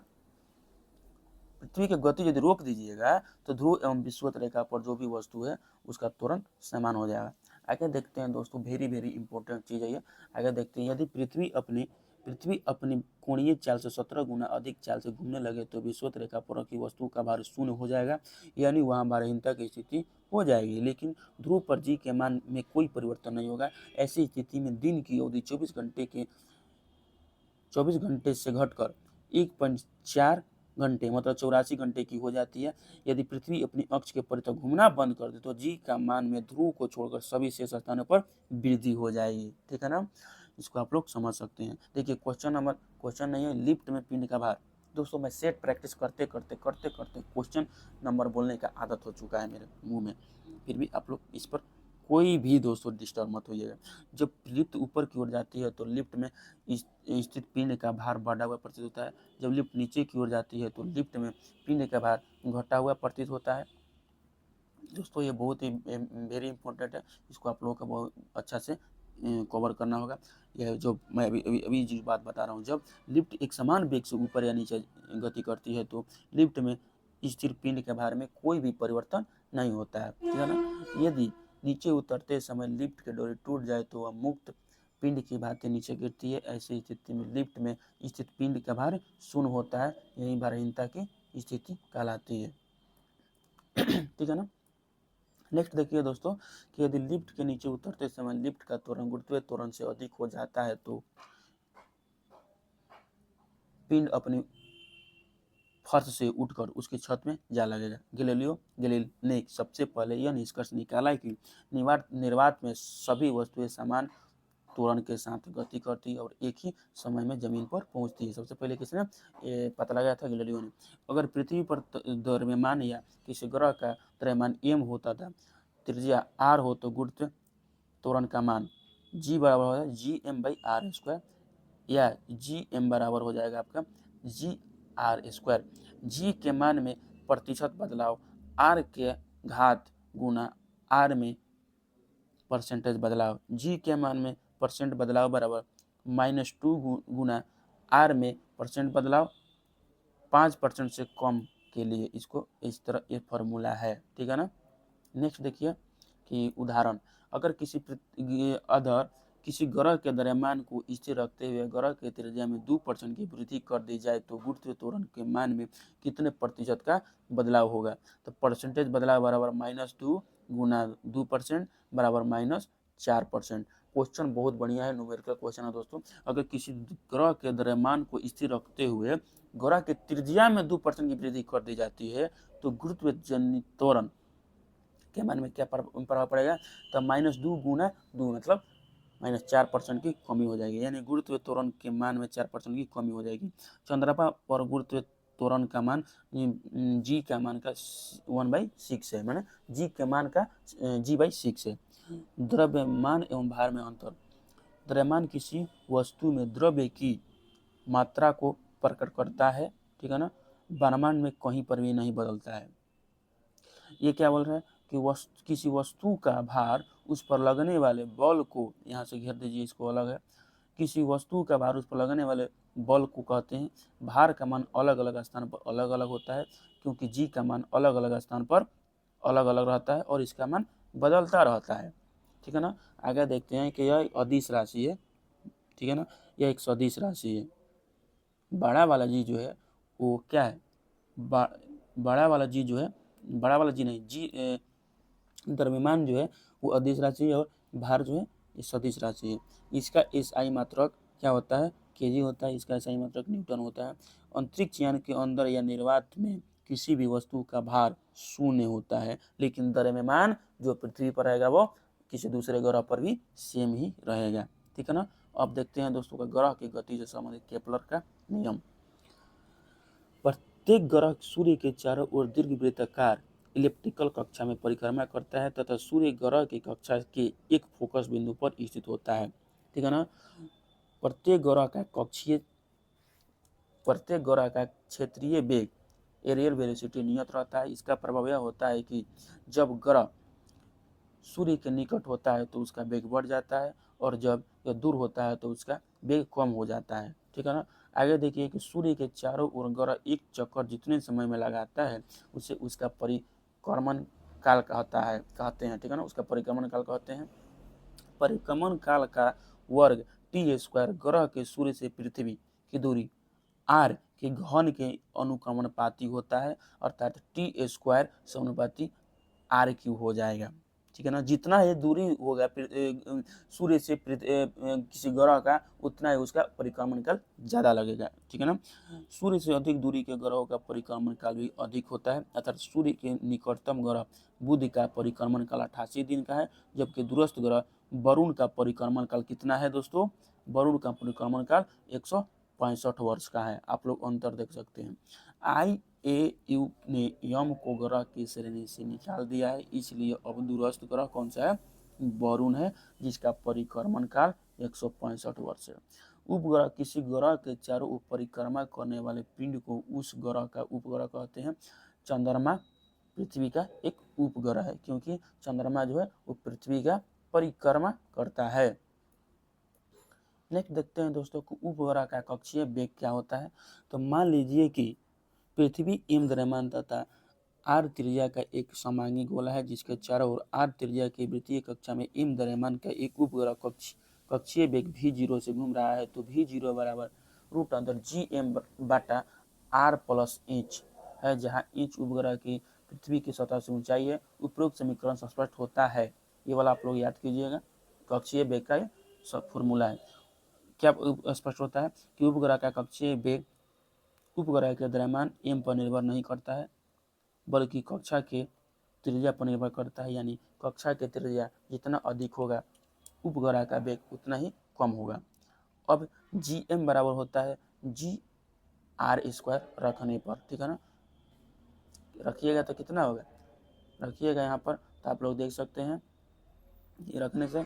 अब यदि उपग्रह पृथ्वी के सतह के बहुत समीप है तो इंच का मान बहुत ही कम होगा r से, r बहुत बड़ा हो जाएगा, तो r की तुलना में इंच नगण्य होगा।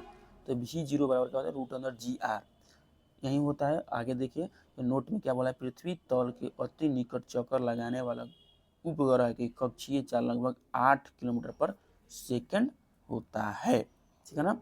नेक्स्ट देखते हैं दोस्तों कि उपग्रह का परिक्रमण काल। उपग्रह अपनी कक्षा में पृथ्वी का एक चक्कर जितनी समय में लगाता है उसे उसका परिक्रमण काल कहते हैं। अतः परिक्रमण काल कक्षा की परिधि बटा कक्षीय वेग, ठीक है ना, बराबर होता है 2πr/v0। तो v0 का वैल्यू यहाँ पर रख दीजिएगा √g r। तो ये फार्मूला आप लोगों को प्राप्त होगा 2π√r/g। उपग्रह का परिक्रमण काल भी केवल उसकी पृथ्वी तल से ऊंचाई पर निर्भर करता है और उपग्रह जितना अधिक दूर होता है उतना ही अधिक उसका परिक्रमण काल होता है। ठीक देखिए, ये जो नियम है ये उपग्रह और ग्रह दोनों के लिए लागू होता है। ठीक है ना। आगे देखिए, उपग्रह का परिक्रमण काल उसके दरम्यान पर निर्भर नहीं करता है। ठीक है ना। नेक्स्ट देखते हैं कि पृथ्वी के अति निकट चक्कर लगाने वाले उपग्रह का परिक्रमण काल जो है 1 घंटा 24 मिनट का होता है। ध्रुवीय उपग्रह, वैसे उपग्रह जो पृथ्वी के नज़दीक की कक्षा में चक्कर लगाते हैं ध्रुवीय उपग्रह कहलाते हैं। इसका कक्षीय वेग 8 किलोमीटर पर सेकंड तथा आवर्तकाल 84 मिनट का होता है।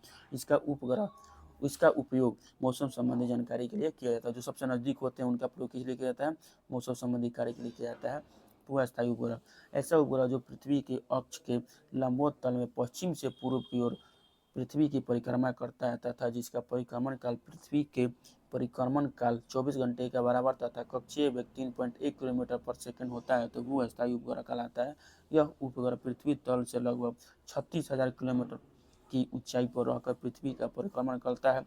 भूरे तुल्यकारी कक्षा में संचार उपग्रह स्थापित करने की संकल्पना सबसे पहले आर्थर सी क्लार्क ने व्यक्त की थी। ठीक है। आगे देखिए कि पलायन वेग वह न्यूनतम वेग है जैसे किसी पिंड को पृथ्वी की सतह से ऊपर की ओर फेंके जाने पर वह गुरुत्वीय क्षेत्र को पार कर जाता है। ठीक है ना, पृथ्वी पर वापस नहीं आता है। ऐसा वेग जिस पर फेंक दीजिएगा ना तो वो पृथ्वी पर अइबे नहीं करेगा। पृथ्वी के लिए पलायन वेग का मान 11.2 किलोमीटर पर सेकंड है, अर्थात पृथ्वी तल से किसी वस्तु को 11.2 किलोमीटर पर सेकंड या इससे अधिक वेग से ऊपर की ओर फेंक दिया जाए तो वस्तु फिर पृथ्वी पर वापस नहीं आएगी। चंद्रमा पर पलायन वेग का मान 2.35 किलोमीटर पर सेकंड है। याद कीजिएगा, चंद्रमा का पलायन वेग जो है वो 2.35 किलोमीटर पर सेकंड है। आगे देखते हैं दोस्तों हम लोग कि उपग्रह के कक्षीय वेग v0 g√g तथा पृथ्वी तल के पलायन वेग ve बराबर √2g अतः ve बराबर √2ve अर्थात पलायन वेग अर्थात कक्षीय वेग का √2 गुना होता है। पलायन वेग जो कक्षीय वेग का √2 गुना होता है, इसलिए यदि किसी उपग्रह का कक्षीय वेग को √2 गुना 41% बढ़ा दिया जाए तो यह उपग्रह अपनी कक्षा को छोड़कर पलायन कर जाएगा। ठीक है ना। 41% ही कौन 41% ही क्यों? क्योंकि √2 का वैल्यू कितना होता है? 1.414 होता है। ठीक है ना। तो ये वृद्धि कितना हो जाएगा? ठीक है ना, यही वृद्धि होगा ना 41% की वृद्धि। ठीक है। आगे देखिए, पलायन वेग का मान वस्तु के द्रव्यमान और प्रक्षेपण कोण पर निर्भर नहीं करता है। दोस्तों मैं ज़्यादा डिस्क्राइब करके पढ़ा रहा हूँ इसलिए ज़्यादा टाइम लग रहा है। ठीक है ना, थोड़ा मैं कट करके चल रहा हूँ दोस्तों, थोड़ा सा, ज़्यादा नहीं। डिस्क्राइब करूँगा जहाँ जरूरत पड़ेगा, नहीं तो आप लोग दोस्तों वीडियो ही नहीं देखिएगा, बोलेगा खाली बात किया है। आगे देखिए, किसी सतह के एकांक पर लगने वाले बल को दाब कहते हैं, अर्थात दाब बराबर A/A पृथ्वी पृष्ठ के लंबवत बल बटा पीठ का क्षेत्रफल। दाब का सही मतलब न्यूटन पर मीटर स्क्वायर होता है, जिसे पास्कल भी कहते हैं। दाब एक अदिश राशि है, याद कर लीजिएगा। वायुमंडलीय दाब, सामान्य वायुमंडलीय दाब वह दाब होता है जो पारे के क्षेत्र से मिल लंबे कॉलम के द्वारा 0 डिग्री सेल्सियस पर 45 डिग्री अक्षांश पर समय तल पर लगाया जाता है।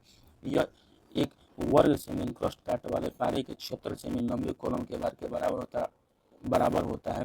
वायुमंडलीय दाब का SI मात्रक बार होता है। ठीक है ना, वायुमंडलीय दाब का SI मात्रक क्या होता है? बार होता है। एक बार बराबर 10⁵ न्यूटन पर मीटर स्क्वायर होता है। वायुमंडलीय दाब 10⁵ न्यूटन पर मीटर स्क्वायर अर्थात 1 बार के बराबर होता है।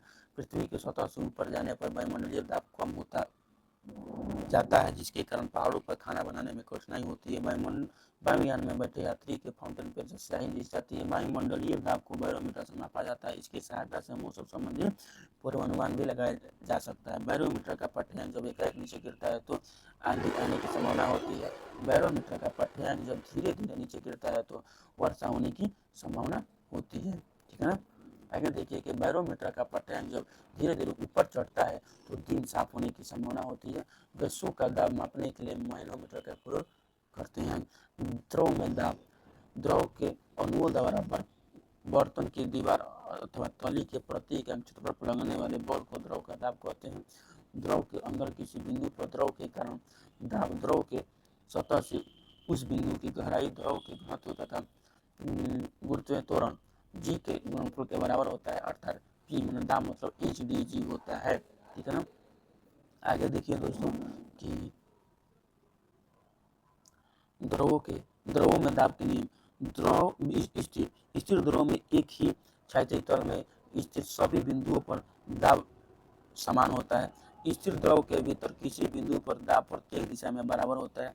द्रव के भीतर किसी बिंदु पर दाब स्वतंत्र तल से बिंदु की गहराई का अनुक्रमानुपाती होता है।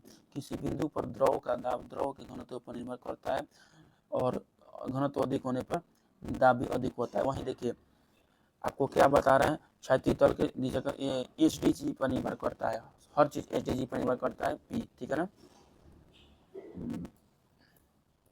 ढकार भी आ रहा है। आइए दोस्तों, द्रव दाब संबंधी पास्कल का नियम।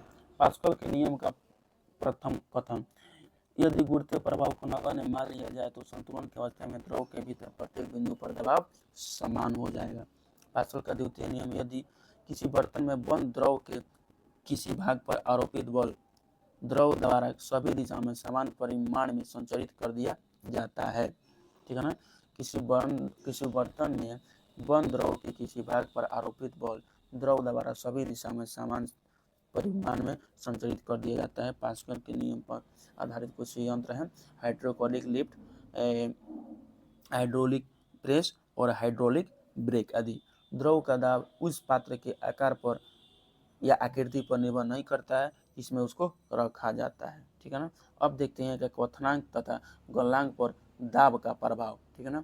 तो गलनांक पर का प्रभाव देखते हैं। गलनांक पर प्रभाव, गर्म करने पर जिन पदार्थों का आयतन बढ़ता है, दाब बढ़ाने पर उनका गलनांक भी बढ़ जाता है। देखिए आप गर्म कीजिएगा ना तो जिस पदार्थ का आयतन बढ़ेगा, ये बहुत लड़कों का बहुत प्रॉब्लम होता है। बार बार हमसे ये लोग दोस्तों पूछते हैं कि इसको समझाइए अच्छा से, तो हम आप लोग को अच्छे से समझा रहे हैं कि गर्म करने पर जिन पदार्थों का आयतन बढ़ता है, आप दाब बढ़ाइएगा ना उसका भी गलनांक बढ़ जाएगा।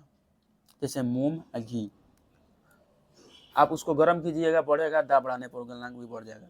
गर्म करने पर जिन पदार्थों का आयतन घट जाता है, गर्म कीजिएगा आयतन घटेगा, जैसे कि बर्फ हुआ, ढलवा लोहा हुआ, बिस्मत हुआ, इसको आप गर्म कीजिएगा ना तो उसका आयतन घटता है, तो उसका दाब बढ़ाइएगा तो गलनांक भी उसका घट जाएगा। क्वथनांक पर प्रभाव, सभी द्रवों का क्वथनांक दाब बढ़ाने पर बढ़ जाता है। ठीक है ना। क्वथनांक सबके लिए सेम होता है, दाब बढ़ेगा तो बढ़ जाएगा। प्लवन, उत्प्लावन पर, द्रव का वह गुण जिसके कारण वह वस्तुओं पर ऊपर की ओर एक बल लगाता है उसे उत्क्षेप या उत्प्लावन बल कहते हैं। यह बल वस्तुओं द्वारा हटाए गए द्रव के गुरुत्व केंद्र पर कार्य करता है, जिसे उत्प्लावन केंद्र कहते हैं, सेंट्रल ऑफ बेयांस। इसका अध्ययन सर्वप्रथम आर्किमिडीज ने किया था। उत्प्लावक बल द्रव में डूबी पिंड के आयतन एवं द्रव के घनत्व पर निर्भर करता है। पिंड जब द्रव में पूर्णतः डूब जाता है तो उत्प्लावक बल का मान अधिकतम हो जाता है। उत्प्लावक बल का मान ठोस वस्तु की प्रकृति एवं भार पर निर्भर नहीं करता है। ठीक है ना। आर्किमिडीज के सिद्धांत, जब कोई वस्तु किसी द्रव में पूरी तरह या आंशिक रूप से डूबी जाती है या डूबी हुई है तो उसके भार में कमी का आभास होता है। भार में आभासी कमी वस्तु द्वारा हटाए गए द्रव के भार के बराबर होता है। ठीक है ना।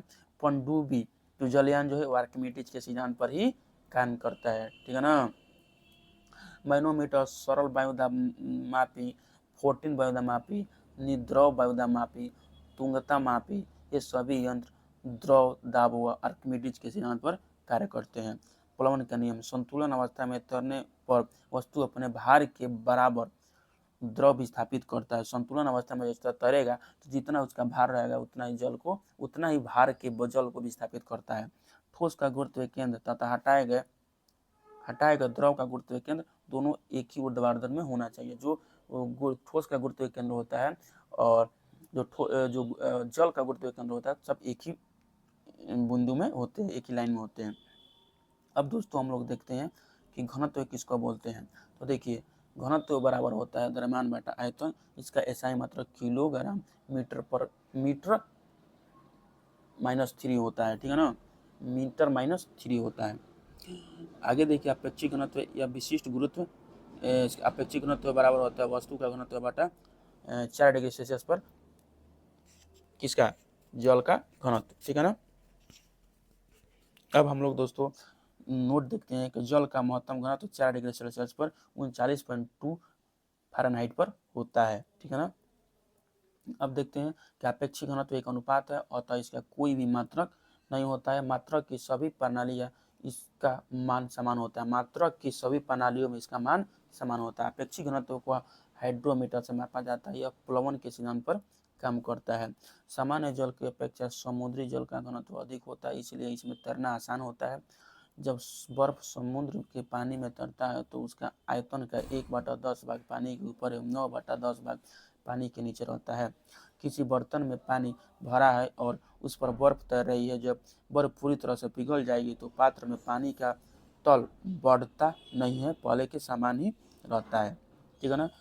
नमक के घोल का घनत्व अंडे के घनत्व से अधिक होता है, इसलिए नमक के घोल में अंडा तैरता है, ठीक है ना। आगे देखिए कि दूध की शुद्धता दुग्धमापी इलेक्ट्रोमीटर से मापी जाती है। मित केंद्र, तैरती हुई वस्तु द्वारा विस्थापित द्रव के गुरुत्व केंद्र को उत्प्लावन केंद्र कहते हैं। उत्प्लावन केंद्र से जाने वाली ऊर्ध्व रेखा जिस बिंदु पर वस्तु के गुरुत्व केंद्र से जाने वाली प्रारंभिक ऊर्ध्व रेखा को काटती है उसे मित केंद्र कहते हैं। तैरने वाली वस्तु के अस्थायी संतुलन के लिए शर्तें। मित केंद्र गुरुत्व केंद्र के ऊपर होनी चाहिए। वस्तु का गुरुत्व केंद्र तथा हटाए गए द्रव का गुरुत्व केंद्र अर्थात उत्प्लावन केंद्र दोनों को एक ही ऊर्ध्वाधर रेखा में होनी चाहिए, ठीक है ना। मित केंद्र और गुरुत्व केंद्र के ऊपर होना चाहिए और वस्तु का गुरुत्व केंद्र तथा हटाए गए द्रव का गुरुत्व केंद्र अर्थात उत्प्लावन केंद्र दोनों एक ही ऊर्ध्वाधर में होना चाहिए तैरने के लिए, वस्तु जब तैर रही है तो, है ऐसा नियम है, ऐसा होता ही है। आगे देखिए सहसंजक बल। एक ही पदार्थ के अणुओं के मध्य लगने वाले आकर्षण बल को सहसंजक बल कहते हैं। ठोसों में सहसंजक बल का मान अधिक होता है, फलस्वरूप उनके आकार निश्चित होते हैं। गैसों में सहसंजक बल का मान नगण्य होता है। आसंजक बल, दो भिन्न पदार्थों के अणुओं के बीच लगने वाले आकर्षण बल को सहसंजक बल कहते हैं। आसंजक बल के कारण ही एक वस्तु दूसरे से चिपकती है। पृष्ठ तनाव, द्रव के स्वतंत्र पृष्ठ में कम से कम क्षेत्रफल प्राप्त करने की प्रवृत्ति होती है, जिसके कारण उसका पृष्ठ सदैव तनाव की स्थिति में रहती है, इसे ही पृष्ठ तनाव कहते हैं। किसी द्रव का पृष्ठ तनाव वह बल है जो द्रव के पृष्ठ पर खींची गई काल्पनिक रेखा के इकाई लंबाई पर रेखा के लंबवत कार्य करता है। यह रेखा की लंबाई पर F बल कार्य करता है तो पृष्ठ तनाव बराबर होता है T बराबर A/L होता है, ठीक है। आगे देखते हैं दोस्तों हम लोग कि पृष्ठ तनाव का एसआई मात्रक न्यूटन पर मीटर होता है, ठीक है ना। द्रव के पृष्ठ के क्षेत्रफल में एकांक वृद्धि करने के लिए किया गया कार्य द्रव के पृष्ठ तनाव के बराबर होता है। इसके अनुसार पृष्ठ तनाव का एसआई मात्रक जो होता है जूल पर मीटर स्क्वायर होता है। द्रव का ताप बढ़ाने पर पृष्ठ तनाव कम हो जाता है और क्रांतिक ताप पर यह शून्य हो जाता है। घुलनशील नमक मिलाने पर जल का पृष्ठ तनाव बढ़ जाता है, ठीक है ना। नमक मिला जाएगा तो पृष्ठ तनाव बढ़ जाएगा। केश तत्व, केश नली एक ऐसी खोखले नली जिसकी त्रिज्या बहुत कम तथा एक समान होती है, केश नली कहलाता है। केश नली में द्रव के ऊपर चढ़ने या नीचे दबने की घटना को केशिकत्व कहते हैं। द्रव के केश नली में ऊपर चढ़ने अथवा नीचे गिरने के कारण द्रव का पृष्ठ तनाव है, ठीक है ना। आगे देखते हैं दोस्तों कि किसी सीमा तक द्रव किस नली में चढ़ता या उतरता है। किस सीमा तक द्रव किस नली में चढ़ता या उतरता है, यह किस नली की त्रिज्या पर निर्भर करता है। संकीर्ण नली में द्रव का चढ़ाव अधिक तथा चौड़ी नली में द्रव का चढ़ाव कम होता है, ठीक है ना। सामान्यतः जो द्रव कांच को भिगोता है वह किस नली में ऊपर चढ़ जाता है और जो द्रव कांच को नहीं भिगोता है वह नीचे दब जाता है। जैसे जब किस नली को पानी में डुबाया जाता है तो पानी ऊपर चढ़ जाता है और पानी का सतह किस नली के अंदर धंसा हुआ रहता है, इसके लिए स्पर्श कोण न्यून कोण हो जाता है। जो भी जो भी पानी चढ़ाता है उसके लिए स्पर्श कोण का मान न्यून कोण होता है, और जो नहीं चढ़ाता है उसके लिए स्पर्श कोण का मान अधिक कोण होता है। देखिए आगे दिया है, इसके विपरीत जब केश नली को पानी में डुबाया जाता है तो पारा केश नली में बर्तन में रखे पारे की सतह से नीचे ही रहता है और केश नली में पारा की सतह उभरा हुआ रहता है। इसके लिए स्पर्श कोण का मान अधिक कोण हो जाता है। जब अधिक कोण हो जाएगा स्पर्श कोण तो पानी नहीं चढ़ेगा, जैसे पारा नहीं चढ़ता है, जब न्यून कोण रहेगा तो चढ़ जाएगा केश नली में। केशिकत्व का उदाहरण देख लेते हैं हम लोग। आगे देखिए कि ब्लॉटिंग पेपर स्याही को शीघ्र सूख लेता है क्योंकि इसमें बने छोटे छोटे छेद केश नली की तरह कार्य करता है। 2 नंबर देखिए, एक लालटेन या लैंप की बत्ती में किस तत्व के कारण ही तेल ऊपर चढ़ता है। पेड़ पौधों की शाखाओं, तनों व पत्तियों तक जल और आवश्यक लवण किस तत्व की क्रिया के द्वारा ही पहुँचते हैं। कृत्रिम उपग्रह के अंदर भारहीनता की अवस्था, यदि किसी केश नली में जल को खड़ा किया जाए तो नली में चढ़ने वाले जल स्तंभ का प्रभावी भार शून्य होने के कारण जल नली के दूसरे सिरे तक पहुंच जाएंगे, चाहे केश नली कितना भी लंबी क्यों ना हो। आगे देखिए, वर्षा के बाद किसान अपने खेतों की जुताई कर देते हैं ताकि मिट्टी में बनी केश नली टूट जाए और पानी ऊपर ना आ सके, वह मिट्टी में नमी बनी रहे, इसलिए खेत में जुताई किया जाता है। ठीक है ना। आगे देखते हैं दोस्तों हम लोग कि 6 नंबर कि पेन का नीब से चीरा क्यों रहता है। पेन का जो नीब है वो बीच से चीरा क्यों रहता है, जिससे उसमें छोटी सी बारीक केश नली बन जाती है। केश नली द्वारा स्याही नीब की नोक तक चढ़ जाती है। केशिकत्व की क्रिया के कारण ही कॉफी पाउडर जो है वो जल में बहुत ही शीघ्र घुल जाता है। पतली सुई पृष्ठ तनाव के कारण ही पानी पर तराई जा सकती है। पतली सुई पृष्ठ तनाव के कारण ही पानी पर तराई जा सकती है। साबुन, डिटर्जेंट आदि जल के पृष्ठ तनाव कम कर देते हैं, अतः वे मैल में गहराई तक चले जाते हैं, जिससे कपड़ा ज़्यादा साफ होता है। साबुन के घोल के बुलबुले बड़े इसलिए बनते हैं कि जल में साबुन घुलने पर उनका पृष्ठ तनाव कम हो जाता है, इसलिए बुलबुले बड़े बड़े बनते हैं। पानी पर मच्छरों के लार्वा तैरते रहते हैं, परंतु पानी में मिट्टी का तेल छिड़क देने पर उसका पृष्ठ तनाव कम हो जाता है, जिससे लार्वा पानी में डूबकर मर जाता है। आप लोग उस मछली का नाम बताइए दोस्तों जो मच्छरों को खा जाती है। ठीक है ना, मच्छरों को लार्वा जो होती है उसको खा जाती है। ठीक है ना, जो मच्छरों को बढ़ने नहीं देती है, पानी में रहती है, उस मछली का नाम बताइए। आप लोग कमेंट बॉक्स में भी बताइए। आगे देखिए, गर्म सूप स्वादिष्ट लगता है क्योंकि गर्म द्रव का पृष्ठ तनाव कम होता है, अतः वह जीभ के ऊपर सभी भागों में अच्छी तरह फैल जाता है। ठीक है ना, जीभ के ऊपर सभी भागों में अच्छी तरह से फैल जाता है। गर्म रहता है सूप तो, और अच्छा भी लगता है, टेस्ट भी लगता है। साबुन के बुलबुले को आवेशित करने पर उसकी त्रिज्या बढ़ जाती है। श्यानता किसको बोलते हैं, श्यान बल। देखते हैं, किसी द्रव या गैस की दो क्रमागत परतों के बीच उनके अपेक्षित गति का विरोध करने वाले घर्षण बल को श्यान बल कहते हैं। दो परतों के बीच का घर्षण होगा उसी को श्यान बल कहते हैं। श्यानता किसको बोलते हैं, विस्कोसिटी। तरल का वह गुण जिसके कारण तरल की विभिन्न परतों के मध्य अपेक्षित गति का विरोध होता है, श्यानता कहलाता है। श्यानता केवल द्रवों तथा गैसों का गुण है। द्रवों में श्यानता अणुओं के मध्य लगने वाले संसंजक बलों के कारण होती है। द्रवों का अनुभार बढ़ने से उसके श्यानता क्या होती है, बढ़ जाती है। ठीक है ना, द्रवों के मध्य यदि अनुभार लगेगा तो श्यानता बढ़ जाती है। नेक्स्ट देखते हैं दोस्तों कि गैसों में श्यानता इसकी एक परत से दूसरी परत में अणुओं का स्थानांतरण के कारण होती है। गैसों में श्यानता द्रवों की तुलना में बहुत कम होती है। ठोसों में श्यानता नहीं होती है। तरल व श्यानता दोनों एक दूसरे के व्युत्क्रमणपाती होती है। तरलता एवं श्यानता जो है एक दूसरे के व्युत्क्रमणपाती होते हैं। जिस तरल की श्यानता जितनी कम होती है उसकी तरलता उतनी ही ज़्यादा होती है। एक आदर्श तरल की श्यानता एवं संपीड़ितता दोनों शून्य होती है, परंतु प्रकृति में ऐसा तरल संभव नहीं है। जल आदर्श द्रव के निकटतम है। जल जो है वो आदर्श द्रव के ही निकट होता है। ताप बढ़ने पर द्रव की श्यानता घट जाती है, परंतु गैसों की श्यानता बढ़ जाती है। इस पर आप लोगों को ध्यान देने की जरूरत है कि ताप बढ़ने पर द्रव की श्यानता घट जाती है, परंतु गैसों की श्यानता बढ़ जाती है। श्यानता का क्रम देखिए, शहद में सबसे ज़्यादा श्यानता, उसके बाद पानी में, उसके बाद केरोसिन में, उसके बाद पेट्रोल, उसके बाद गैस में। ठीक है ना, सबसे ज़्यादा श्यानता किस में होता है, तो दोस्तों शहद में होता है। ठीक है, आगे देखिए कि किसी तरल के श्यानता को श्यानता गुणांक द्वारा मापा जाता है। इसका एसआई मात्रक डेका पॉइज या पास्कल सेकेंड है। इसे प्रायः नीटा द्वारा सूचित किया जाता है। द्रव की श्यानता मापने में स्टोक के नियम का प्रयोग किया जाता है। किसका? स्टोक के नियम का प्रयोग किया जाता है। क्वेश्चन आएगा आपका सेट में कि स्टोक का नियम का प्रयोग कहाँ किया जाता है? तो द्रव की श्यानता को मापने के लिए। बादल के कण वायु के श्यानता के कारण बहुत धीरे धीरे नीचे आ जाते हैं तथा वे आकाश में ही तैरते हुए प्रतीत होते हैं। सीमांत वेग: जब कोई वस्तु किसी शांत द्रव में गिरती है तो परिणाम में उसका वेग बढ़ जाता है, किंतु कुछ समय के बाद वह नियत वेग से गिरने लगती है। इस नियत वेग को ही वस्तु का सीमांत वेग कहते हैं। इस अवस्था में वस्तु का भार श्यान बल और उत्प्लावन बल के योग के बराबर होता है, अर्थात वस्तु पर कार्य करने वाले सभी बलों का योग शून्य हो जाता है जब सीमांत वेग होता है। तो ठीक है ना। आगे देखते हैं दोस्तों हम लोग नॉन स्टॉप। दोस्तों इस वीडियो को पूरी तरह से कंप्लीट करके ही मैं छोड़ूंगा। आगे देखिए कि सीमांत वेग वस्तु के त्रिज्या के वर्ग के अनुक्रमानुपाती होता है, अर्थात वस्तु अधिक वेग से, अर्थात बड़ी वस्तु अधिक वेग से और छोटी वस्तु कम वेग से गिरती है। ठीक है ना। सीमांत वेग में धारारेखीय प्रवाह, स्ट्रीमलाइन फ्लो।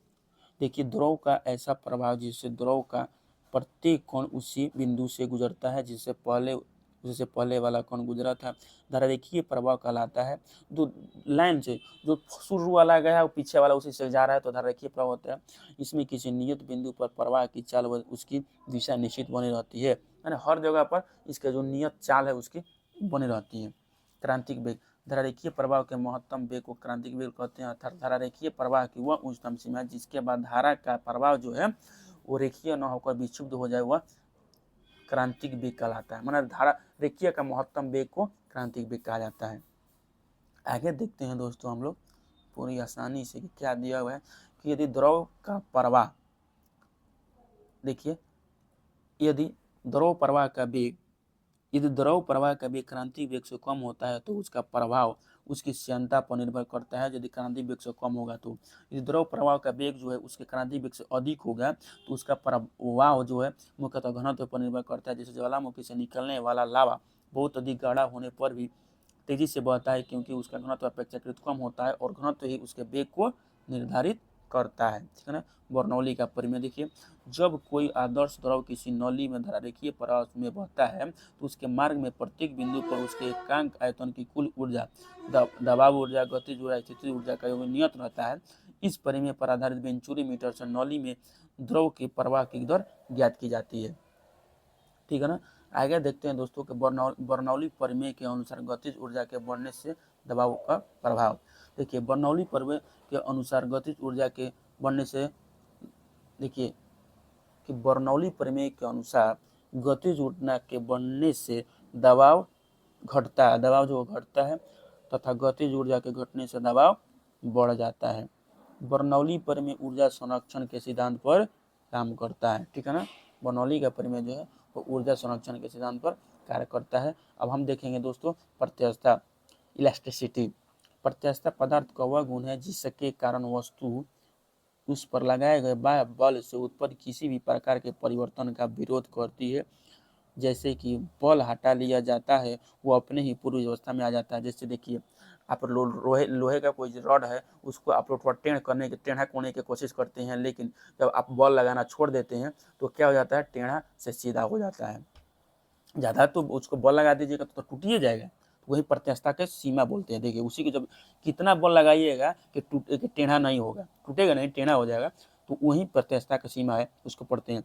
विरूपक बल के परिणाम की वह सीमा जिसे कम बल लगाने पर प्रत्यास्थता की सीमा का गुण बना रहता है। ठीक है ना। प्रत्यास्थता के गुण बना रहता है। कम बल लगाइएगा ना तो वो क्या स्प्रिंग जैसा वो काम करेगा, तो उसको प्रत्यास्थता की सीमा कहते हैं। तथा जिससे अधिक बल लगाने पर पदार्थ का प्रत्यास्थता का गुण समाप्त हो जाता है। अधिक बल लगाइएगा ना तो टेढ़ा हो जाएगा, तो प्रत्यास्थता उसमें कहाँ रहेगा, स्प्रिंग वाला गुण खत्म हो जाएगा। प्रत्यास्थता की सीमा कहलाती है, उसी को कहते हैं विकृति, स्ट्रेन। किसी तार पर विरूपक बल लगाने पर उसकी प्रारंभिक लंबाई एल में वृद्धि एल होती है तो छोटा एल बटा बड़ा एल को विकृति कहते हैं। नेक्स्ट देखिए कि प्रति एकांक क्षेत्रफल पर लगने वाले बल को प्रतिबल कहते हैं। प्रत्यास्थता का यंग मापांक, प्रतिबल और विकृति के अनुपात को तार के पदार्थ का प्रत्यास्थता का यंग मापांक कहते हैं।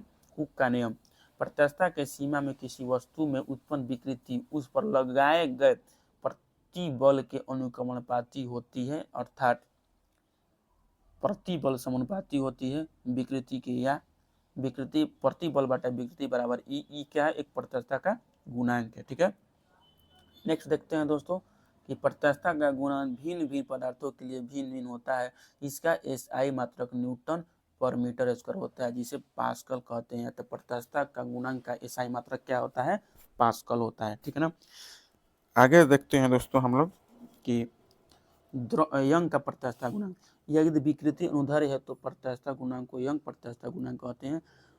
देखिए, प्रत्यक्षता गुणांक बराबर अनुदैर्ध्य प्रतिबल बटा अनुदैर्ध्य विकृति। यदि विकृति आयतन में हो तो उसे आयतन प्रत्यक्षता गुणांक कहते हैं, और ओपन विकृति के लिए इसे दृढ़ता गुणांक नीटा द्वारा सूचित किया जाता है। ठीक है, आवर्त सरल आवर्त गति देखते हैं दोस्तों, चैप्टर नंबर 10 कि आवर्त गति एक निश्चित पथ पर गति करती है जब एक निश्चित समय अंतराल के बाद बार बार अपनी पूर्व गति को दोहराती है, तो इस प्रकार की गति को आवर्त गति कहते हैं। दोलन गति किसको बोलते हैं, किसी पिंड की साम्य स्थिति के इधर उधर गति करने को दोलन या कंपनिक गति कहते हैं। एक दोलन या कंपन किसको बोलते हैं, तो दोलन करने वाली कण का अपनी साम्य स्थिति के एक ओर जाना, फिर साम्य स्थिति में आकर दूसरी ओर जाना, पुनः साम्य स्थिति में वापस लौटना, एक दोलन या कंपन कहलाती है। देखिए, इस तरह कंपन होता है ना, इधर गया फिर यहाँ पर साम्य स्थिति में आया, फिर इधर गया फिर यहाँ पर साम्य स्थिति में आया, इसी को क्या बोलते हैं, एक दोलन बोलते हैं। एक दोलन पूरा करने में लगने वाले समय को आवर्तकाल कहते हैं। ठीक है ना, आवृत्ति किसको कहते हैं, कंपन करने वाली वस्तु एक सेकेंड में जितना कंपन करती है उसे उसकी आवृत्ति कहते हैं। इसका एसआई मात्रक हर्ट्ज होता है। आवृत्ति एन तथा आवर्तकाल टी हो तो एन बराबर 1/t होता है। ठीक है, अब देखते हैं नेक्स्ट दोस्तों हम लोग सरल आवर्त गति, सिंपल हार्मोनिक मोशन। यदि कोई वस्तु एक सरल रेखा पर मध्यमान स्थिति के इधर उधर इस प्रकार गति करे कि वस्तु का त्वरण मध्यमान स्थिति से वस्तु के विस्थापन के अनुकमणपाती हो तथा त्वरण की दिशा मध्यमान स्थिति की ओर हो, तो उसकी गति सरल आवर्त गति कहलाती है।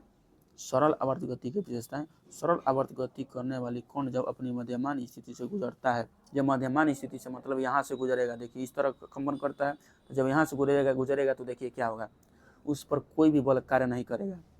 ठीक है, उसका त्वरण शून्य हो जाएगा। यहाँ से आएगा तो ये क्या होगा, फुल स्पीड में रहेगा ना, यहाँ गया फिर यहाँ से यहाँ आया तो फुल स्पीड में रहेगा, उस पर त्वरण काम नहीं करेगा, उसका वेग अधिकतम रहेगा। यहाँ पर यहाँ से गया यहाँ से आया तो फुल स्पीड में रहेगा, तभी तो ये जा सकता है। ठीक है, तो यहाँ पर गतिज ऊर्जा अधिकतम होगा। ठीक है, इसकी स्थिति ऊर्जा शून्य, जब गतिज ऊर्जा अधिकतम होता है तो स्थिति ऊर्जा शून्य हो जाता है। ठीक है, आगे देखिए, क्योंकि इसमें स्थिति नहीं है, इसमें गति है ना अभी, तो इसमें गतिज ऊर्जा अधिकतम होगा। आगे देखते हैं हम लोग कि सरल आवर्त गति जब अपने अंत बिंदु पर रहता है तो देखते हैं क्या होता है। सरल आवर्त गति जब अपने गति के अंत बिंदु पर रहता है, जैसे कि यहाँ पर इस तरह है तो इस तरह रह गया, इस तरह गया। ठीक है ना, यहाँ से ये हो गया मध्य बिंदु, यहाँ पर है और यहाँ पर है, उसका त्वरण अधिकतम होता है। यहाँ पर है तो त्वरण अधिकतम रहेगा, उस प्रकार का प्रत्यायन बल अधिकतम होगा, गतिज ऊर्जा शून्य हो जाए। यहाँ पर रहेगा तो यहाँ इधर गया, मान लीजिए इधर से गया तो यहाँ पर जब जाएगा तो रुकेगा तब तक वापस आएगा, तो यहाँ पर रुका हुआ है, समझ लीजिए, तो रुका हुआ है तो उसमें गति नहीं है, तो गतिज ऊर्जा शून्य हो जाएगा। गतिज ऊर्जा क्या हो जाएगा, शून्य हो जाएगा। ठीक ना, स्थितिज ऊर्जा अधिक हो जाएगी, जब यहाँ पर रुका हुआ है तो स्थितिज ऊर्जा अधिक हो जाएगी, वेग भी शून्य हो जाएगा। अब देखते हैं दोस्तों सरल लोलक। यदि एक भारहीन व लंबाई में न बढ़ने वाली डोरी के निचले सिरे से पदार्थ के किसी गोल परंतु भारी कण को लटका कर डोरी को किसी दृढ़ आधार से लटका दे तो इस समायोजन को सरल लोलक कहते हैं। यदि लोलक को साम्य स्थिति में थोड़ा विस्थापित करके छोड़ दे तो इसकी गति को सरल आवर्त गति कहते हैं। ठीक है ना, यही बोल रहा है, इस तरह यह हो गया, इस तरह लटका दीजिएगा, एक सरल लोलक हो गया। ठीक है ना, सरल लोलक हो गया, घड़ी में देखे होंगे इस तरह का होता है। देखते हैं सरल लोलक का आवर्तकाल क्या होगा। तो सरल लोलक का आवर्तकाल होता है टी बराबर 2π√L/g, जहाँ एल है डोरी की लंबाई और जी है गुरुत्वाकर्षण, ठीक है ना, त्वरण। आगे देखिए कि निष्कर्ष क्या होता है, टी समानुपाती √L, अर्थात लंबाई बढ़ने पर जी का मान बढ़ जाएगा। यही कारण है कि यदि कोई लड़की झूलते समय खड़ी हो जाए तो उसके गुरुत्व केंद्र ऊपर उठ जाएगी और प्रभावी लंबाई घट जाएगी, जिससे झूले का आवर्तकाल घट जाएगा, अर्थात झूला जल्दी जल्दी से झूलने लगेगा, ठीक है ना। आप खड़े हो जाइएगा झूला पर झूलेगा तो आपका लंबाई क्या हो जाएगा, लंबाई आपका कम हो जाएगा, जिससे लंबाई यदि कम होगा तो आवर्तकाल कम हो जाएगा और आप स्पीड में झूले रहिएगा। आगे देखिए कि आगे क्या दिया है कि आवर्तकाल लोलक के द्रव्यमान पर निर्भर नहीं करता है। आवर्तकाल लोलक द्रव्यमान नहीं करता है, अतः झूलने वाली लड़की की बगल में कोई दूसरी लड़की आकर बैठ जाएगी तो आवर्तकाल पर कोई भी प्रभाव नहीं पड़ेगा। 3 नंबर में क्या है कि टी समानुपाती √L/g, यानी किसी लोलक घड़ी को पृथ्वी तल से ऊपर या नीचे ले जाया जाए तो घड़ी का आवर्तकाल बढ़ जाएगा, अर्थात घड़ी सुस्त हो जाएगी, क्योंकि पृथ्वी तल से ऊपर या नीचे जाने पर जी का मान कम होता है। आगे देखिए 4 नंबर, यदि लोलक घड़ी को उपग्रह पर ले जाया जाए तो वहाँ भारहीनता के कारण जी बराबर 0, ठीक है ना, जी बराबर 0 होता है। अंतरिक्ष में उपग्रह पर ले जाइएगा तो जी का मान 0 होगा, अतः घड़ी का आवर्तकाल अनंत हो जाएगा, अतः उपग्रह में लोलक घड़ी काम नहीं करेगी, ठीक है ना, उपग्रह में लोलक घड़ी काम नहीं करेगी। क्वेश्चन नहीं है, पॉइंट नंबर देखिए क्या है, पॉइंट नंबर 5 है, पृथ्वी के केंद्र पर गुरुत्वीय त्वरण का मान 0 होता है, इसलिए आवर्तकाल अनंत होता है, ठीक है ना। पृथ्वी के केंद्र पर गुरुत्वीय त्वरण का मान 0 होता है, इसलिए आवर्तकाल अनंत होता है।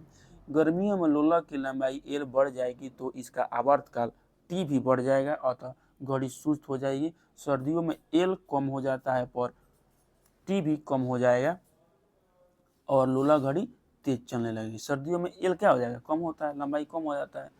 जो भी मेटल सामान है वो क्या होता है, सर्दियों में घट जाता है और गर्मियों में बढ़ जाता है। चंद्रमा पर लोलक घड़ी को ले जाने पर उसका आवर्तकाल बढ़ जाएगा, क्योंकि चंद्रमा पर जी का मान पृथ्वी के जी के मान का 1/6 गुना है, तो टी बराबर हो जाएगा 2π√L/g, इसी के तहत, ठीक है ना। आगे देखिए हम लोग देखते हैं क्या दिया है कि टी में परसेंटेज बदला। देखिए कि एल का घात बराबर टी में परसेंटेज बदलाव बराबर क्या होगा, एल का घात गुना एल में परसेंटेज बदलाव 1/2 गुना एल में परसेंटेज बदलाव। वृद्धि पॉजिटिव मतलब वृद्धि, माइनस मतलब कमी। तब 5% से कम के लिए इस सूत्र का उपयोग करेंगे। तो देखते हैं किस तरह। अगर किसी सरल लोलक की लंबाई में 2% की वृद्धि कर दी जाए तो उसके आवर्तकाल में 1% की वृद्धि होती है। किस तरह, टी बराबर 1/2 गुना एल, ठीक है ना। तो 2% की वृद्धि कर रहा है तो 1/2 एल की जगह पर 2 रख दीजिएगा तो 1% की वृद्धि हो जाएगा। यदि कमी करता है तो माइनस 2 रखते हैं यहाँ पर तो 1% के कमी हो जाता है। तो याद कर लीजिएगा टी बराबर क्या होगा, यदि 5% के 5% से कम का है तो उसके लिए नियम काम करेगा तो 1/2 गुना एल होता है यहाँ पर, ठीक है। आगे देखते हैं दोस्तों तरंग के बारे में। बहुत अच्छा चैप्टर है तरंग दोस्तों। तरंगों को मुख्यतः 2 भागों में बांटा जा सकता है, यांत्रिक तरंग और अयांत्रिक तरंग। यांत्रिक तरंग वे तरंग है जो किसी पदार्थिक जो भी माध्यम जो पदार्थिक माध्यम है, ठोस द्रव गैस, ठीक में संचरित होती है, वो यांत्रिक तरंगे कहलाती है। मतलब वैसे तरंगे जो ठोस द्रव गैस में संचरित होती है उसको यांत्रिक तरंगे कहलाती है। यांत्रिक तरंगे भी दो प्रकार की होती है, अनुदैर्ध्य तरंगे और अनुप्रस्थ। तो अनुदैर्ध्य तरंग किसको बोलते हैं, जब तरंग गति की दिशा माध्यम के कोणों के कंपन करने के दिशा के अनुदिश यानी कि समानांतर होता है तो ऐसी तरंग को अनुदैर्ध्य तरंग कहते हैं। ध्वनि जो है वो अनुदैर्ध्य तरंग का उदाहरण है। ध्वनि किसका उदाहरण है, तो अनुदैर्ध्य तरंग का उदाहरण है, ठीक है ना। आगे देखते हैं नोट में क्या दिया हुआ है कि अनुदैर्ध्य तरंगों का ध्रुवण नहीं होता है। अनुप्रस्थ तरंग देखते हैं, जब तरंग गति की दिशा माध्यम के कोणों के कंपन करने के दिशा के लंबवत होती है तो इस प्रकार के तरंगों को अनुप्रस्थ तरंग कहते हैं। आप लोग इसका की पॉइंट देखिए कि अनुप्रस्थ तरंग में क्या होता है, लंबवत होता है, और अनुदैर्ध्य तरंग में क्या होता है, समानांतर होता है।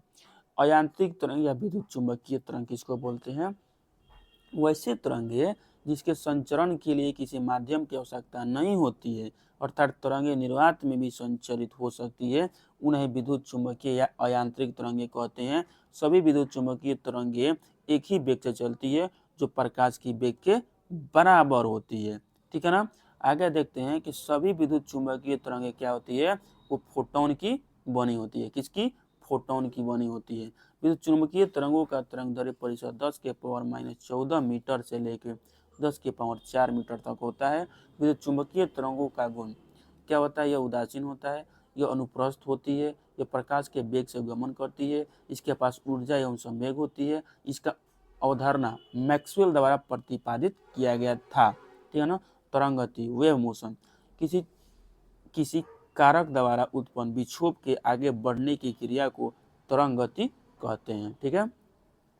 कंपन की काला किसको कहते हैं, तो देखिए फेज ऑफ वाइब्रेशन, आवर्त गति में कंपन करते हुए किसी कण की किसी क्षण पर स्थिति तथा गति के दिशा को जिस राशि द्वारा निरूपित किया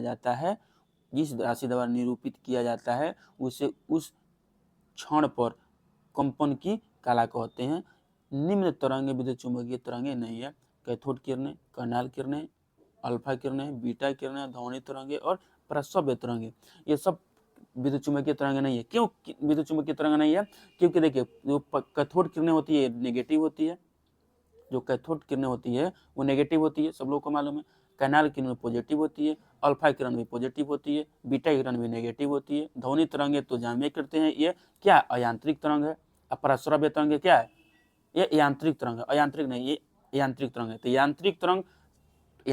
यांत्रिक तरंग जो है तो अलग ही पार्ट हो गया, यांत्रिक तरंग और अयांत्रिक तरंग। तो अयांत्रिक तरंग तो अयांत्रिक तरंग जो होती हैं वो तो विद्युत चुंबकीय तरंग होती है ना, यांत्रिक तरंग तो विद्युत चुंबकीय तरंग नहीं होती है। अब ध्वनि और प्रसव्य तरंग ये किस में आती है, ये तो यांत्रिक तरंग में आती है, इसलिए ये दोनों भी नहीं होगा। समझ में आ गया होगा आप लोगों को। आगे देखते हैं हम लोग कि ये क्या दिया हुआ है कि प्रमुख विद्युत चुंबकीय तरंग है। इसको थोड़ा छोटा करके देख लेते हैं हम लोग। देखिए कि गामा किरणें दिया हुआ है, हम लोग इसको याद कर चुके हैं, गाय प द्रि अ लदी। ठीक है ना, लाइन से आता है दोस्तों, तो आप लोग भी इस तरह याद कर लीजिएगा कि गाय प द्रि लदी, गाय प द्रि अ ल दी। ठीक है ना, फर्स्ट वाला अक्षर ऐसे याद कर सकते हैं आप लोग। तो गामा किरण की खोज किसने किया था, पॉल विलार्ड। एक्स किरण के रोंटेजन, पराबैंगनी के रिटर, दृश्य किरण के न्यूटन, औरक किरण का हार्सेल, लघु रेडियो तरंग या हर्ट्ज तरंग हेनरी हर्ट्ज, और दीर्घ तरंग के मार्कोनी। अब देखते हैं दोस्तों इन लोगों का तरंग परिसर। तरंग परिसर आप लोग ये देखिए 10 के पावर -14 10 होता है। इतना ये सब याद करने की जरूरत नहीं है। यदि आप लोग याद भी करना चाहते हैं तो इन दोनों का याद कर लीजिए। इसका दृश्य तरंग का ये आता है, दृश्य तरंग का, और औरक्त किरण का इसका आता है। ठीक है ना। तो 7.8 गुना 10 के पावर -7 से 10 के पावर -3 होता है औरक्त किरण का, और दृश्य किरण का 3900 एंगस्ट्रॉम से लेके कितना 7800 एंगस्ट्रॉम तक होता है। ठीक है ना। अब देखिए ये सब याद करने की उतना जरूरत भी नहीं है।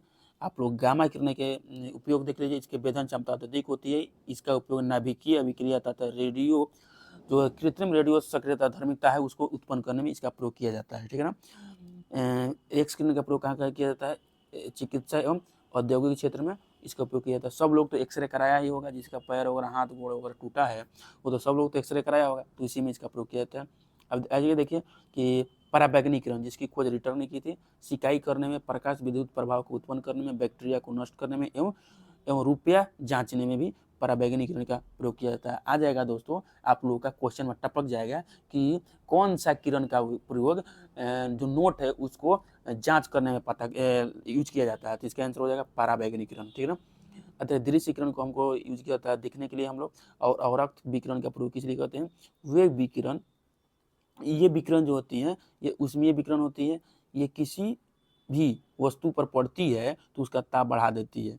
इसका उपयोग कोहरे में फोटोग्राफी करने में एवं रोगियों की सिकाई करने में प्रयोग किया जाता है। देखिए रोगियों की सिकाई करने में दो किरणों का पराबैंगनी किरण और रक्त किरण का प्रयोग किया जाता है, ठीक है ना। और रक्त रेडियो, अब देखिए लघु रेडियो तरंगे या हर्ट्जियन तरंगे, रेडियो टेलीविजन एवं टेलीविजन में इसका प्रयोग किया जाता है।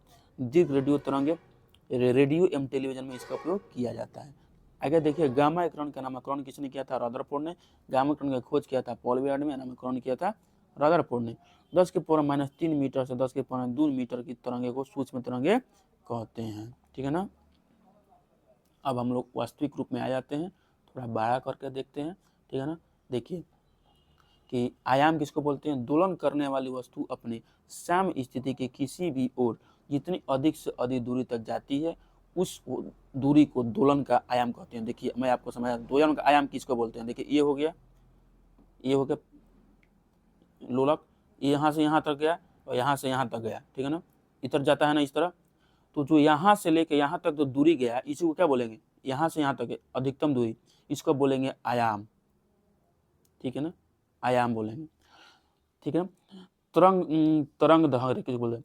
तरंग गति में समान काला में कंपन करने वाला दो क्रमागत कणों के बीच की दूरी को तरंग दैर्घ्य कहते हैं। देखिए दो कण आपस में कंपन कर रही है, ठीक है ना, तो इनके बीच की जो दूरी हो जाएगा ये वाला, इसको तरंग दैर्घ्य कहते हैं।